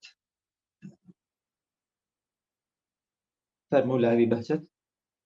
مایکم داوا بێت. السلام عليكم باشي مامۆستا عليك السلام کاک لاویان سپاس دەکەم تۆ چۆنی؟ کاک عەڵتاگیان من باوکی لاویم لەم گروپەی لە سەرەتاوە دیایەتان بۆ کردووە الحەمدولله شتێکی نوێیە ئەوەی کە من تاوەکو ئێستا گوێبیستی بووم دەستخۆشیتان لێ یەکەم لە تۆ لە مامۆساواتی بەڕێز ئینشاءڵڵا بەرهەمتانە بێت لەسەر ئەو هەوڵ و مانوبوون و کۆشانتان بەڵام ئەوەی کە تێبینی منە لە سەر چۆنەتی خولەکەتان پێم باش بوو ئاستی بەشداربووانتان حساب بنمونە من ئەو مناڵم ئێوارەش وابزانم پەیوەندی پێوە کردی تەمەنی 12 ساڵە 12 ساڵ بڵێن ئەو شتە گشتەی ئەو شتە عامەی کە باسەکرێت ئێستا بۆ نمونە لە هەندەسە یاخود لە بەشی پزیشکەکان کە ئاماژەی پێدرێ بەڵێ مەفهومی شتەکان هەموو یەک ئەگەڕێتەوە یەک شت کە زیاتر تەرکیزکردن لەسەر زاکیرەیە بەڵام ئەوەی کە تێبینیم هەبوو زیاتر بڵین ئاسی تەمەنەکە جیابێ اینجا جۆرێک لە کار ئاسانیش زیاتر هەبێ لە چۆن بڵێم لە گەیاندنی ئەو وێبنارانەتان یاخود ئەو باسانەی کە تەقدیمی خوێندکارانێکن و دەستان خۆش بێ و هەوڵ و مانوبوونەکانتان بەرزە نرخێنم. زۆر زۆر سپاستانەکەم کاک بەهجەت وا بوو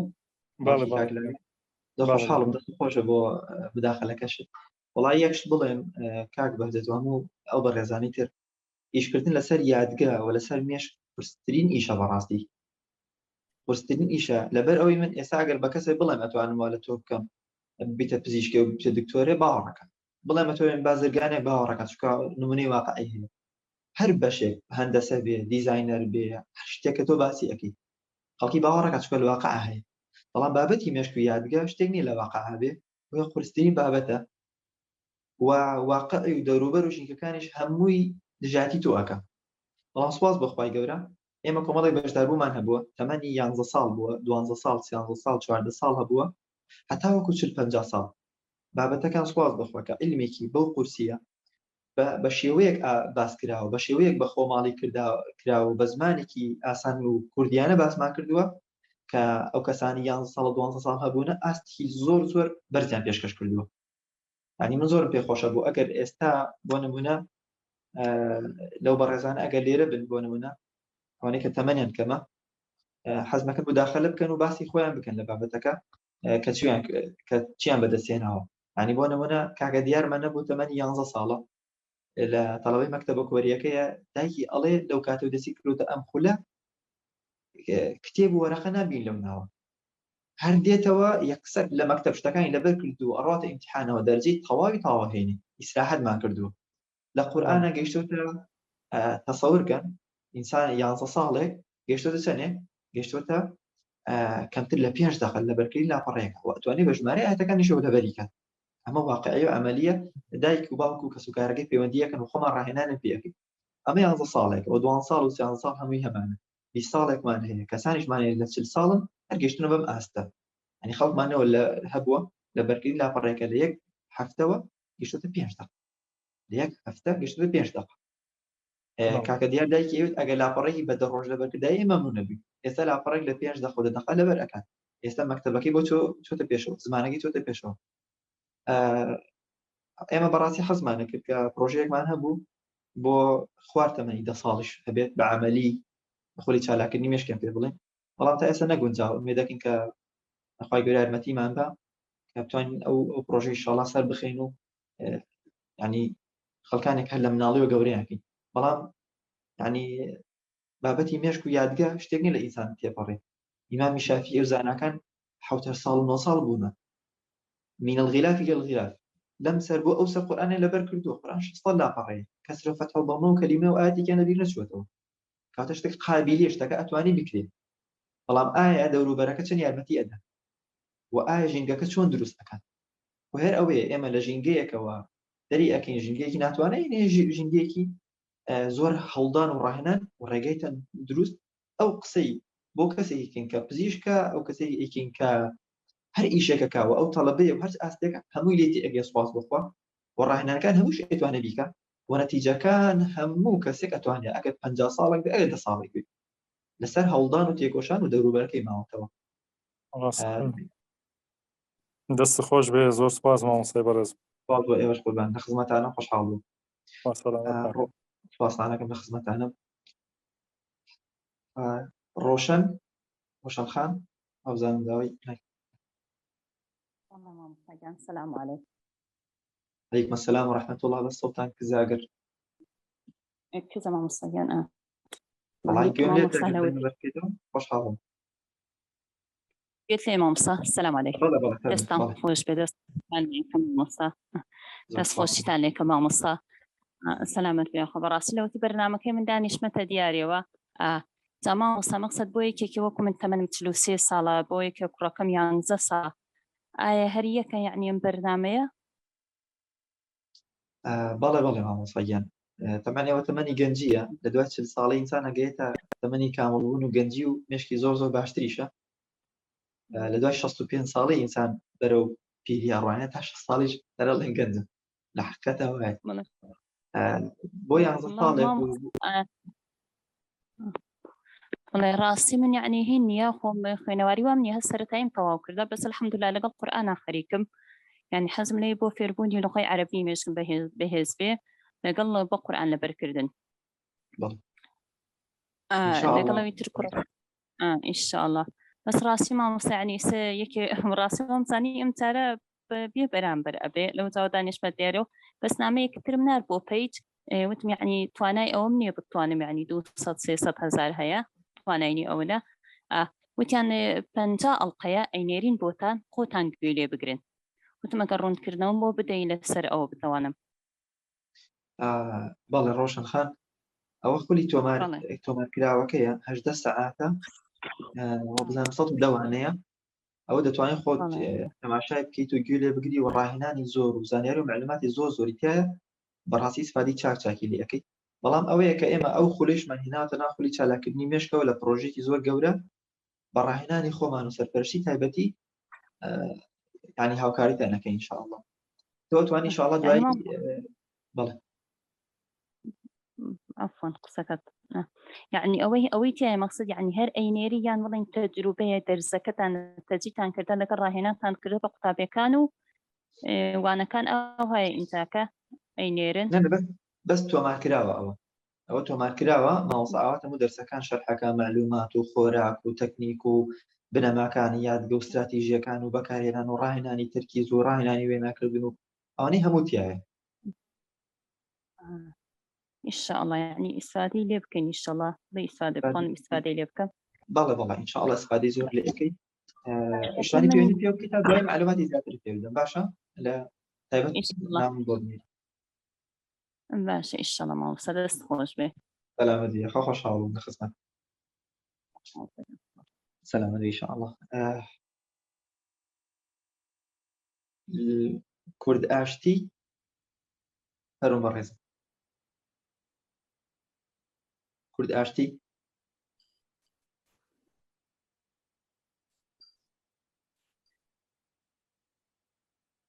هرم برزم كاك آرام ما يمداوا في بمابه. السلام عليكم باش أستاذ. عليكم السلام بريان أخو سلامك. شيء دەستخۆشی لە جەنابتان و مامۆستاوات و سەرجەم شافی ئاود ئەکادمی دەکەم. زۆر سپاس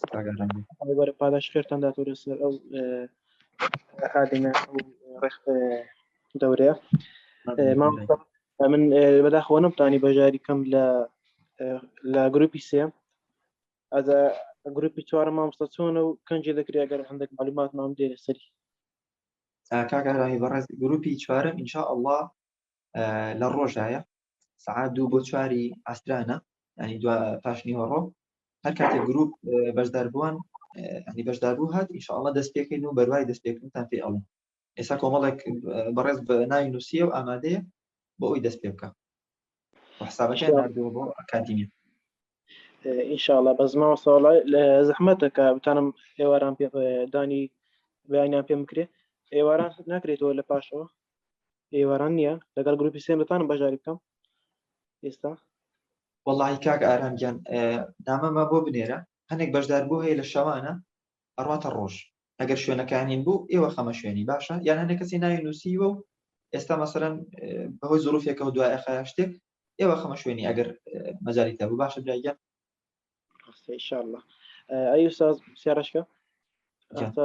شیام جێر نازانم ئەو دەورەیە هیچ ئەوە شتێدا تەکنیکە شتێدا مناوی یۆگا و ئەو شتانە وەڵاو عەلەم یۆگا پەرستەشی خاصی ئەوخانە وزیفش ئەوانەیە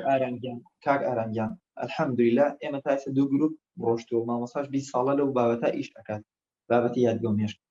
حەزەکەم بزانین هیچ بابەتێکی بڵێن حەپێکە و دەرمانێکی تایبەتان پێ دەی مێشتان بەهێز بێ شتیوامان نییە خۆرافیات و شتی سحر و دەجەل و ئەمانەمان ئەلحەمدولیلا نیە و لە بابەتانەوە دووری بابەتی یۆگا و ڕۆحانیەت و بەرەو بابەتی یعنی لاڕێبوون و بە لاڕێبوونی دینیە چی بێ یان زانستیان بێ ئەو شتانەمان نیە سەراحەتەن لێرەوە ئەڵێن بابەتی تەواوی زانستێکین کە بەرەو قورئان و سونەت بڕۆ الحمدلله خوای گەورە سەرکەوتان بکە جزاک الله خير ڕاستم برایگەن لە خزمەتانە یەکێک لەو پرسیارانات و ئازیزان ئەڵێ دوای ئەو سێ مانگەی کە ڕاهێنان ئەکەین چەندێک ڕاهێنانەوە پێویستە دوای ئەوە ئازیزان کە تۆ مێشک و بەهێز بووە مێشکی مرۆڤ وەکو هەر ئەندامێکی تر وایە ئەگەر ڕاهێنانی پێ بکەی بەهێز دەبێ و بەردەوام ڕاهێنانی پێ بکە بەهێزتر و بەهێزتر و بەهێزترە بێت بەڵام کە زۆر خێرا بووە ئەو کاتە توانی تەطبیقاتی لەسەر بکەیت ئەو کاتە توانی نێڵی ئاستەگە دابەزێ بۆ خۆت کتێب بخوێنەوە لەبەری بکە ئەو کاتە توانی قورئان لەبەر بکەی زمان لەبەر بکەی فەرموودە لەبەر بکەی بەردەوام مێشک و لەبەرەوە پێشچوون هەیە چونکە حتا دەستی ئێوە ئەگەر سێ ڕۆژ بین و قێنەوە بەکاری مێنە لاواز ئەبێت دوای وشک ئەبێت دوای لەناو ئەچێت مێشک و یادی ئینسانیش وایە ئێمە مێشک و یادگەت ئەگەین یعنی زۆر خێرایەکەین بەهێزەکەین بەتوانایەکەین تەواو بوو ئەو کاتە کۆمەڵێک هەر شتێک تۆ تەطبیقەکەی بێتە ڕاهێنان بۆ تۆ کاتە ڕاهێنانی سیستەمی سەرەکی بۆ خۆتەکەی خێرابینین ئەکەی لەبەرکردنی تر ئەکەی بەردەوام مێشک و لە تازەبوون و لەبەرەوە پێشچوونایە بەڵام ئەگەر وازی لێ بێنی ئەوە هەوەکو هەر هەموو ئەندامێکی تر لە ئیش ئەکەوێت کاتە دوای ئەوە ڕاهێنان وەکو ئێستا نامێنە ڕۆژی 4 ساعت ئەمانە بکەیت بەڵام هەر شتێک ئەیکەی ئەبێتە ڕاهێنان و ئەتوانی زووتر بەریگری ئینشاءالله ئایا ئەڵێ ئەگەر بەشداری ئەم خولە بکەین پێویستمان بە هیچ خولەکی تری ئەبێت خولی هاوینەوە بەهێزکردن بەڕای ئێمە بەڕێزان ئەگەر بە جوانی ئەم خولە تەطبیق بکەیت کە ڕۆژی چەند سەعاتێک ئەوێ پێویست بە خولی هاوینەوە بەهێزکردن نابێت چونکە بەشداربوومان هەبووە خۆی نامەی ناردووە ئەڵێ تەنها 4-5 ساڵ پێش بەشداری خولێکی مامۆستا ئاواتم کردووە کە وەکو ئەمەش نەبووە ئاوا ڕاهێنانی چڕ و جیازی تیابێ ئەو خولە بووە ئەڵێ 98 هێناوە یەک دەورشم نەکردوێتەوە ئێستا دکتۆرەیە خۆی خوشکەکەش لە بەشی طبن و پێیان بێ دانیشتیان تەواوی کردووە الحەمدولillah هەر بابەتێکە تۆ بتەوێ لە یوتیوب هەیە بەس ئەم هاوینە بتوانانی ئەو بابەتانی ئەتەوێ لەی شارەزابی یاساکان بۆ بتوانانی تەطبیقاتی لەسەرکەی بۆ بابەتانی دەرخیاتە لەبەری بکەیت ئامادەی بکەیت لە مەکتەبیش بە درێژایی 9 مانگ بە ئیسراحەتی خوێن لە جیاتی ئەم هاوینە بە ماندووبوون و بە وزەیەکی زۆر سەرە بکەیت و پارەیەکی زۆر ئەزیەتێکی زۆر بەڵکو لە ماڵی خۆتە بە ئیسراحەتدانی ڕاهێنانەکانی مێشک و یادگە بکە و تەرکیز و بەخۆت و بیبە پێشەوە ئەمجا لە یوتیوب دەرسەکان بە جوانی بخوێنە و لە مەکتەبیش زۆر بە جوانی ئەگەر کەسێکیش هەر ئێوە خولی بەهێزکردن بخوێنێ با دەرسە یان دوان ئەتوانێت بخوێنێت و خولەکەش ئەتوانێت بکە ئینشاءالله کێشەی نابێت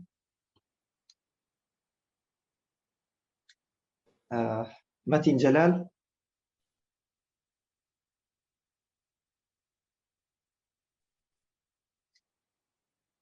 السلام عليكم ورحمة الله وبركاته. عليكم السلام هم كاتك باش كاك متين ما مستجن دستان خوش بيت زور خاص وزين على جرينجا ما مستمن والله بسياري كسرعة ده كم دواكوتن لا وزين على كلا بري تايبت بو فولي دواز كان إدي مناتين أنا من درينكوتن لكوتا كامل بسيار ما مستعوت أبو بلانبوش ما مستمن بجدار بوي خلي بلين بجدار بوي دبلوم في ما مستعوتن نازانم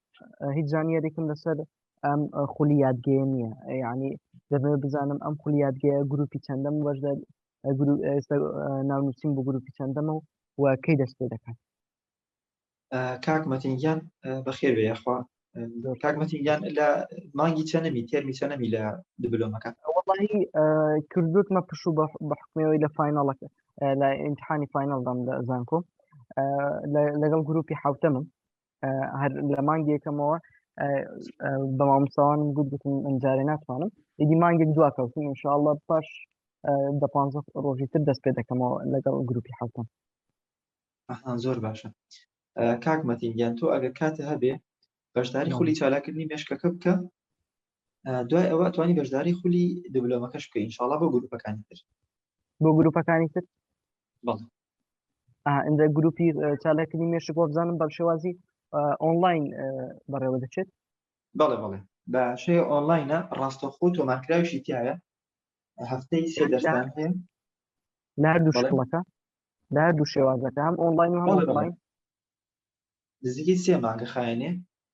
بە هەردووکیوە توانی ینی کە دێ هەتە خولەکە هەم ڕاستەوخۆی و ئەم تۆمارکراوە ڕاهێنانە 3-4 ساعاتێک بێ ڕۆژانە.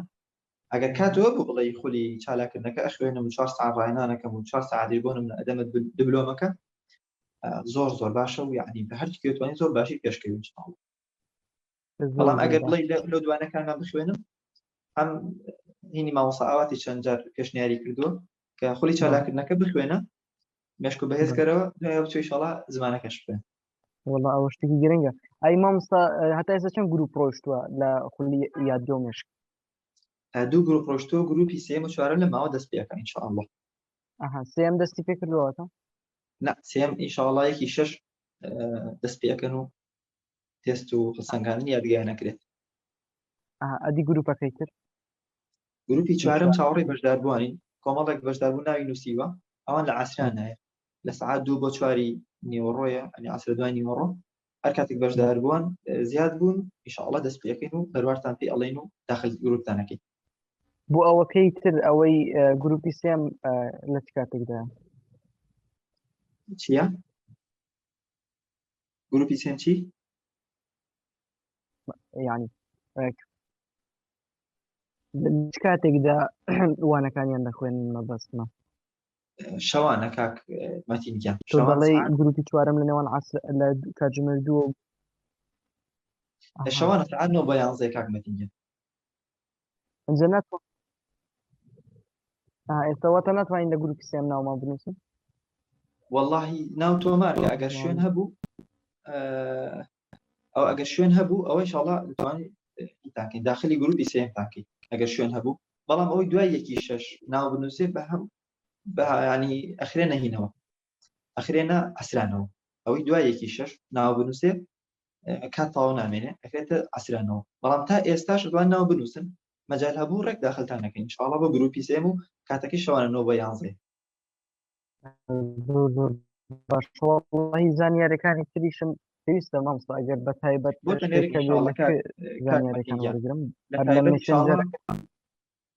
لە تایبەت لە تەلەگرام نامم بۆ بنێرە بەسەر چاو لە خزمەتان. تەلەگرامەکە چی بوو مامۆستا؟ هەر لە گروپەکە سیر بکە ئینشاءالله، هەر ناوی عەتا شێخ عەلیە و وێنەی خۆمی لەسەرە نام بۆ بنێرە ئینشاءالله، یان لە پیج داوا بکە ئەیدەن پێێت ئینشاءالله. باشە براگیان؟ درست دەستەکانی خۆش بێ و ماندوورە بن. زۆر براگیان لە خزمەتان خۆشحاڵ بوو. وا لەگەڵ بێ بەڕێزان خۆشحاڵ بووم لەگەڵتانە. ئەگەر کەسێک پرسیارێکی هەیە ئامادەم ئینشاءالله جواب بینەوە. شیرین مەهدی فەرموو. ئەم کاس باش مامۆستا بۆ بەرتخوا ئەزان لە کۆسایی لە حەزەشە ئەم پرسیارم بۆ ئەوە بوو بۆ گورەکەتانەگەم. مامۆستا تەنها یەک پرسیارێکم هەبوو لەسەرەوەی کە ئەم خولی کە تایبەتە بە پۆلی 12 ئامادەی ئایا تا ئێستا شوێن ماوەیە؟ بەڵێ بەڵێ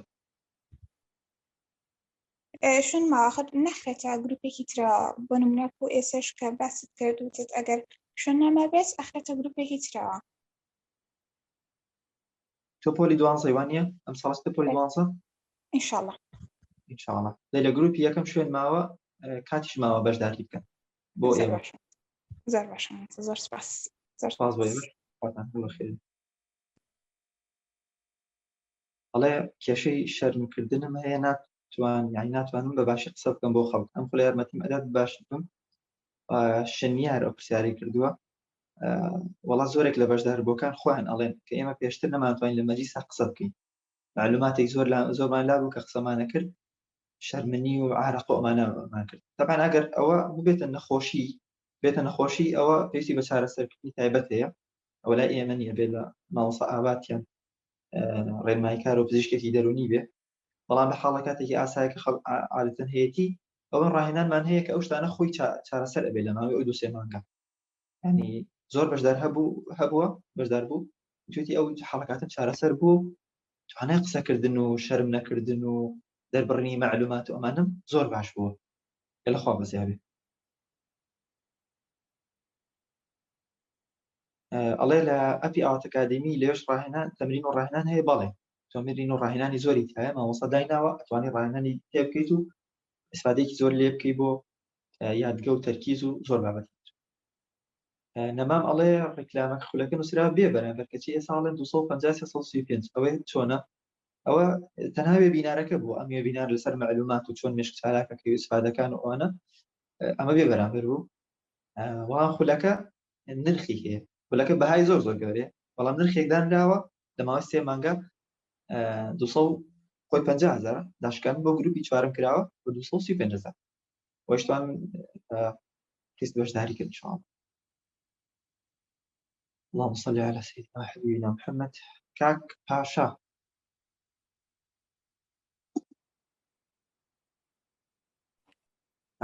فەرموو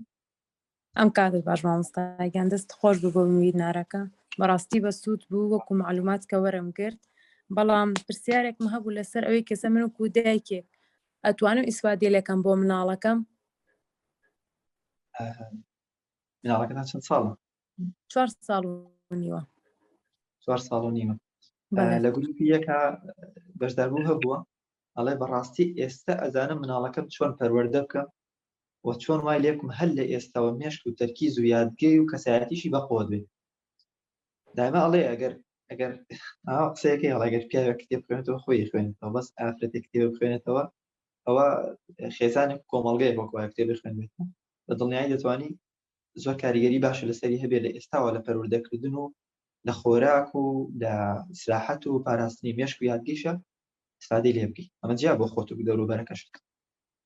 یعنی ئەوەی کە بۆ خۆم بەکاری هێنم ئەو کاتێت توان بۆ مناڵەکەم بەرامبەری بەکاری بێنم ئاوا هەیە ئێستا ئەوەی کە تۆ وەری ئەگری نا ئەوە تۆ ناتوانێت ئەو بدیتە مناڵەکە بەڵام ئەتوانی بە پێی مروری زەمن و پەروەردەکردن وای لێ بکەیت کە یادگە و مێشکی بەرەو ڕێغەڵەتەکە نەڕۆ ڕێڕاستەکە بگری و ڕاهێنانی بچووک و ئاسانی پێ بکەیت تا یادگەی بەهێز بێت وەکو چۆن میسا بۆ نمونە دایکی ئیمامی شافعی و ئیمامی ئەحمەد و زۆرێ لە زانایان مناڵەکەی وا پەروەردەکردووە لە 7 ساڵە کتێبی 6 لاپەڕەی لەبەر کردووە زمانی زانیوە شعری لەبەر کردووە گەشتونتە دە 15 عالم و ئیمامێک بوونە خەڵکی ئێمە گەیتە 20 ساڵ ئەڵی 12 ساڵە و 10 ساڵەکە تەعاملەکە بۆ چونکە هەر لە مناڵیەوە ڕانەهێنراوە کە یادگەیەکی بەهێزیە بێ کتێبی بەهێز بخوێنێتەوە تاوەکو لە داهاتووە بەهێز و کاریگەر بێ کاتە تۆ توانای لە ئێستا بەرەڵا ئیشی لەسەرکەیت و کاریگەریتان لەسەری هەبێ دەستەکانە خۆش بێ زۆر سپاس ئێوە شەخصنە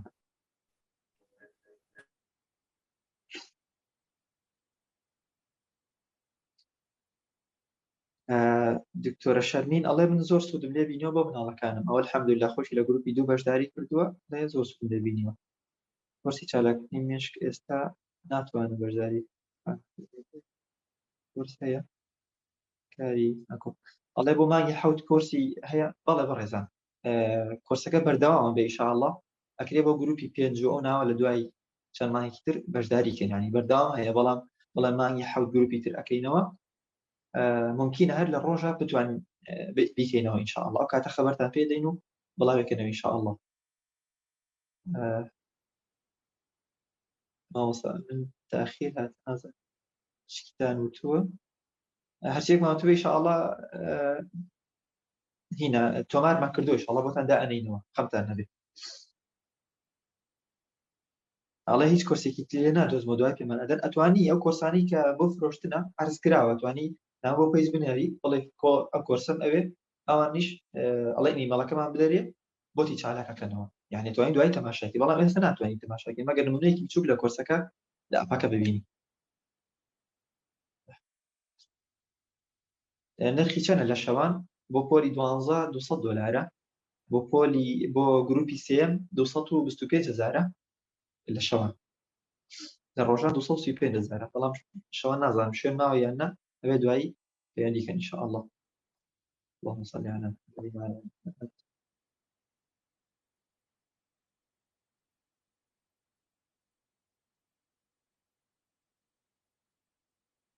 بەنان خان لە گروپی یەکەم بەشداری کردووە ئەوە نەکردووە پەیوەندیمان پێوە کەرەوە ئینشاءالله ئینشاءالله داخلتانەکەینەوە. حەنان ئەو خولەی بوو پۆلی 12 دەتوانین امتحانی دەوری دۆمی پۆلی دێم بکات و بەشدار خولیش بکات؟ بەڵێ بەڵێ ئەو کاتەوە زۆر باشتیشە بێ بۆ ئەوان بەڵام نازانم وەڵا پۆلی دا کە ئیمتحانە پشتەکەن ئەگەر مانگێکی تر بێ زۆر ئیسفادەی لێ ئەکا بۆ نمونە ئەگەر 20 ڕۆژی تریش بێ ئەگەر ئیسفادەی باشی لێ بکات. نامەکانتان دێ کاک محەممەد جاسم من ئەبینە.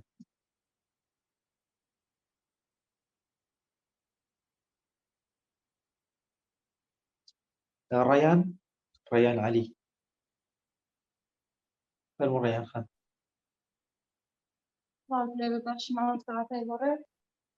عەلەیکم سەلام زۆر سوپاس تۆ چۆنی باشی ڕەیان خان؟ زۆر سپاس دەکەم سەلامەت بن لە ڕاستیەوە لە کاتێکیشی تەنگە بەڵام پرسیارێکم هەبوو زۆر زەمەشتی پرسیار کردەوەم لەبەڕێکتانی بکەم. لە خزمەتتانە فەرموو. زۆر سپاس. ڕاستی من خۆم بەشداریم کردووە لە خولی چالاکردنی مەشغولیاتگە بۆ پۆلی 12 بەڵام ڕاستی پرسیارێکم هەیە. کەسێک کە شارەزای لە بوارە تەنانەت پرۆگرامی NLP-شی خوێندووە ئەو پرۆگرامیش تەنانەت خوێندووە کە خۆی باسی لەو ئەکرد ئەیوت بۆ قوتابیەکانی پۆلی 12 لە هاوینەکەیە تەنها ئەتوانن دوو دەرزی ئەحیایی و دەرزێکی زمان بخوێنن یعنی دەوت زیاتر ناتوانێت پێفەڕە لە کاتێکە خۆی ئەیوت مەسئولی ئەم پێشمن ئێمە ئەگەر بەشداری ئەم کۆرسە بکەین بتوانین کاتی زۆر زۆرمان بۆ بگەڕێتەوە ئایا ئەتوانین تا ڕاستێکی زۆر بۆ 5 شوانە یاخود تا 6 شوانەش لەو 4 مانگەی هاوینەکەمانە ڕەیان خان تۆزێک سەڵت و دوورە نازانم بەباشی ناگەیە کەسێک خۆی خولی NLP خوێندووە گوتوێتی چی؟ خوێناوەکەی بڵێم بەڵام بەڵێ خۆی باسی لەوە کرد کە سەرڕای ئەو پرۆگرامش خوێندووە ئەوێت ئەگەر کەسێک لە پۆلی 12 لە هاوینی پۆلی 12 بە شازێکی تەندروست ئەگەر بخوێنێت پێویستە لە دوو دەرزی ئەحیایی و دەرزێکی زمان زیاتر نەخوێنێت ئەم شتە تا ڕادێکی زۆر بۆ کەسێکە بێنمرێکی زۆر زۆر باش و بەرزترین بەدەست بێنە لە پۆلی 12 ئەی بەشەکانی تر چۆن لە کاتی دەواما کۆنترۆل بکات. ئەو کەسە بەشداری خولی چالاکردنی مێشکی کردووە ئەو کەسە نەخێر ئەو کەسە خۆی چۆڵی پۆری ئەو بوارەیە یعنی کەسێکی تاو شارەزایە ئێوەش بیناسن بەڵام باش لەسەر مەسەلەن لەسەر چ ئەساسێکی زانستی و علمی مەسەن ئەڵێ کەسێک تەنها ئەوێ لە هاوینە 3 مانگە ئەو دوو دەرسە بخوێنێ یعنی ئەوت ئەگەر تۆ بتەوێت چۆڵی بە شازێکی تەندروستانە ناتوانین لەو سیانە زیاتر کۆنترۆل بکەیت کە ئەیشیوت مەسئولم لەسەرم قسەی خۆم کەسێکی تاو شارەزای لێ بوارە کەسێکی تاو بتمانێت پێکراوە یعنی کەسێکی ڕەیان خان مامۆستا خۆی ڕاهێنەر و خەبیری NLP هیپنۆتیزم بابەتی دەرونی بۆ مێشک و یادگەیشە یعنی خۆتان دەزانن مامۆستا 20 ساڵ زیاتر لەم بوارە ئەو خزمەتی ئەو کوردی بە عەمەلی یعنی ئەوە ئێمە باسیکەین لەو بابەتە ئیشەکە مامۆستا خۆی چەند جار پرسیارم کرد تاکو زیاتر تێبگەم یاخود دڵنیا ببمەوە کە من ئەگەر نمرێکی زۆر زۆر بەرز بەدەست بێنم چۆن ئەکرێم لە 4 مانگە تەنها سێوانە کۆنترۆل بکەم بەتەواوی ئەکرێت تا 5 شوانەش بکەم زۆر زۆر بەباشی سەرڕاوێکە من بەشداری ئەم کۆرسەشم. ڕەیان خان بە دڵنیایی ئەگەر بەست لەو سیستەمە کۆن و سەقەتە بێ کە تەنها وانە بخوێنە و دەرخی بکە و وانێکی فیزیا بخوێن وانێکی چی بخوێنە بەڵێ قسەکەی تاوا ڕاستە قسەکەی تاوا بەڵام بە چالاکردنی مێش پرۆگرام و سیستەم و پرۆگرامێکی جیاوازە ینی بۆ نمونە تۆ ئێستا ئەتوانی بۆ بەشێکی زیندە چەندێک تەرخانکەی با بڵێن ئەوەنە سەعات تۆ 15 هێندەی جاران بابەتێکی زیندە خێراتر لەبەرکەی یان تێبگەی بە فلاشکار بە سیستەمی سەرەکی بەلکاندن بابەتێکی فیزیا بەڵێ بابەتێکی فیزیا 10 بۆ 15 جار خێراتر معلوماتەکان لەبەرکەیت و وەلی تێ بگەیت باشە و کوردی و ئەدەبی و فڵان و فیسان باشە 10 بۆ 15 جار و 20 جار خێراتر بیکەیت ئەوە زۆر فەرقی هەیە لەوەی کە بە مێشکێکی دواکەوتوانیا کۆنەوە بڕۆیتە ئەو بابەتەوە بەس مامۆستا ئاوات خۆی کۆرسی NLP هەیە یعنی 30 ساعات بەس باسی ئەو بابەتەی کردووە باشە بابەتی ئەو بابەتەی کردووە لە NLP زۆر خەبیرە و خۆشی بەڕاستی ئەزانێت کە ئەو بابەتە تا چەندێک شوێنی خۆی ئەگرێت بۆیە بێخەم بەلەوە ڕێیان خان ئەگەر مامۆستا خۆشی لێرە بێ حەزمە کرد یعنی چکە خۆی ڕاهێنەری ئەوەیە بە علمیە یان جوابی ئەوە باتەوە زۆرم پێ خۆشە بوو ڕێیان خان باش شتێکە پێ بڵێم باش شتێک ئێمە بەشداربووی هات بۆ لامان ئەو کاتە لە گروپی دو خەریک بووین باشە هات بۆ لای ئێمە لە نیوەی ساڵە کۆرسی یەکەمە ئازانی چەند سفری هەبوو؟ چەند؟ 6 سفری هەبوو بەمەرجێک ئەیوێت هاتمەوە لە مەکتەب لە یەکی نیوەڕۆ ئیسراحەتێک مەکرد حتا 11 شەو ئەفرن ئێستا دەستەکانی هەموو ڕێ کردوێتەوە ئەوەی فریای کەوتووە دەرەجەکانی هەموو فول کردوێتەوە مێشکی زۆر بەقوت بووتەوە ئەو ڕۆژە دایکی زۆر بە دڵخۆشی و تەلەفۆنی کرد ئەی بەڕاستی ئیسفادەی کردو ژیانی گۆڕەوە الحەمدولillah زۆر دڵخۆشکێرادەیە بەڕاستی پێتەوە خەڵکە بووە تەنها بەشداری ئەوەی کردووە بەشداری خولی مامۆسای کردووە پێش 4-5 ساڵ 98 هێناوە هەر هیچ خولێکی نەکردووە خولیشی نەکردوێتەوە هی بەهێزکردن ئەی ئێستا بێ ئەمە بخوێنێت و دوای بڕات خولی بەهێزکردنیش کاتەوە زۆر تەسیری ئەوێ ڕاستەکەی زۆر ڕاستە سپاس دەکەم خۆش بێخوا مامۆستای بەڕێزم مامۆستا ئاوات ئەگەر لێرەیە حەزمە کرد ئەگەر پرسیارێکتان لێ ئەو بکەن جوابێ داتەوە لەسەر ئەو ئەگەر نیم کردایە زۆر باشە بەڕێزان دەست نەخۆش بێخوا خۆشحاڵ بین وەڕێزان لە خزمەتتان هەبووین کاتەکەی زۆری خایەن بەڵام ئینشاءالله هەمووتان بۆ ڕێکۆرد دەکرێت مۆنتاژێکری بۆتان دائەنجێتەوە بۆ هەر پرسیارێکی تریشتان هەبوو لە تایبەت بێ لە گروپ بێ لە پیج بێ لە خزمەتتان هەبوو ئینشاءالله بە هیوای کاتێکی خۆش و سەرکەوتن لە ئەمانتی خوای گەورە بن والسلام عليكم ورحمة الله خواتان هەگەڵ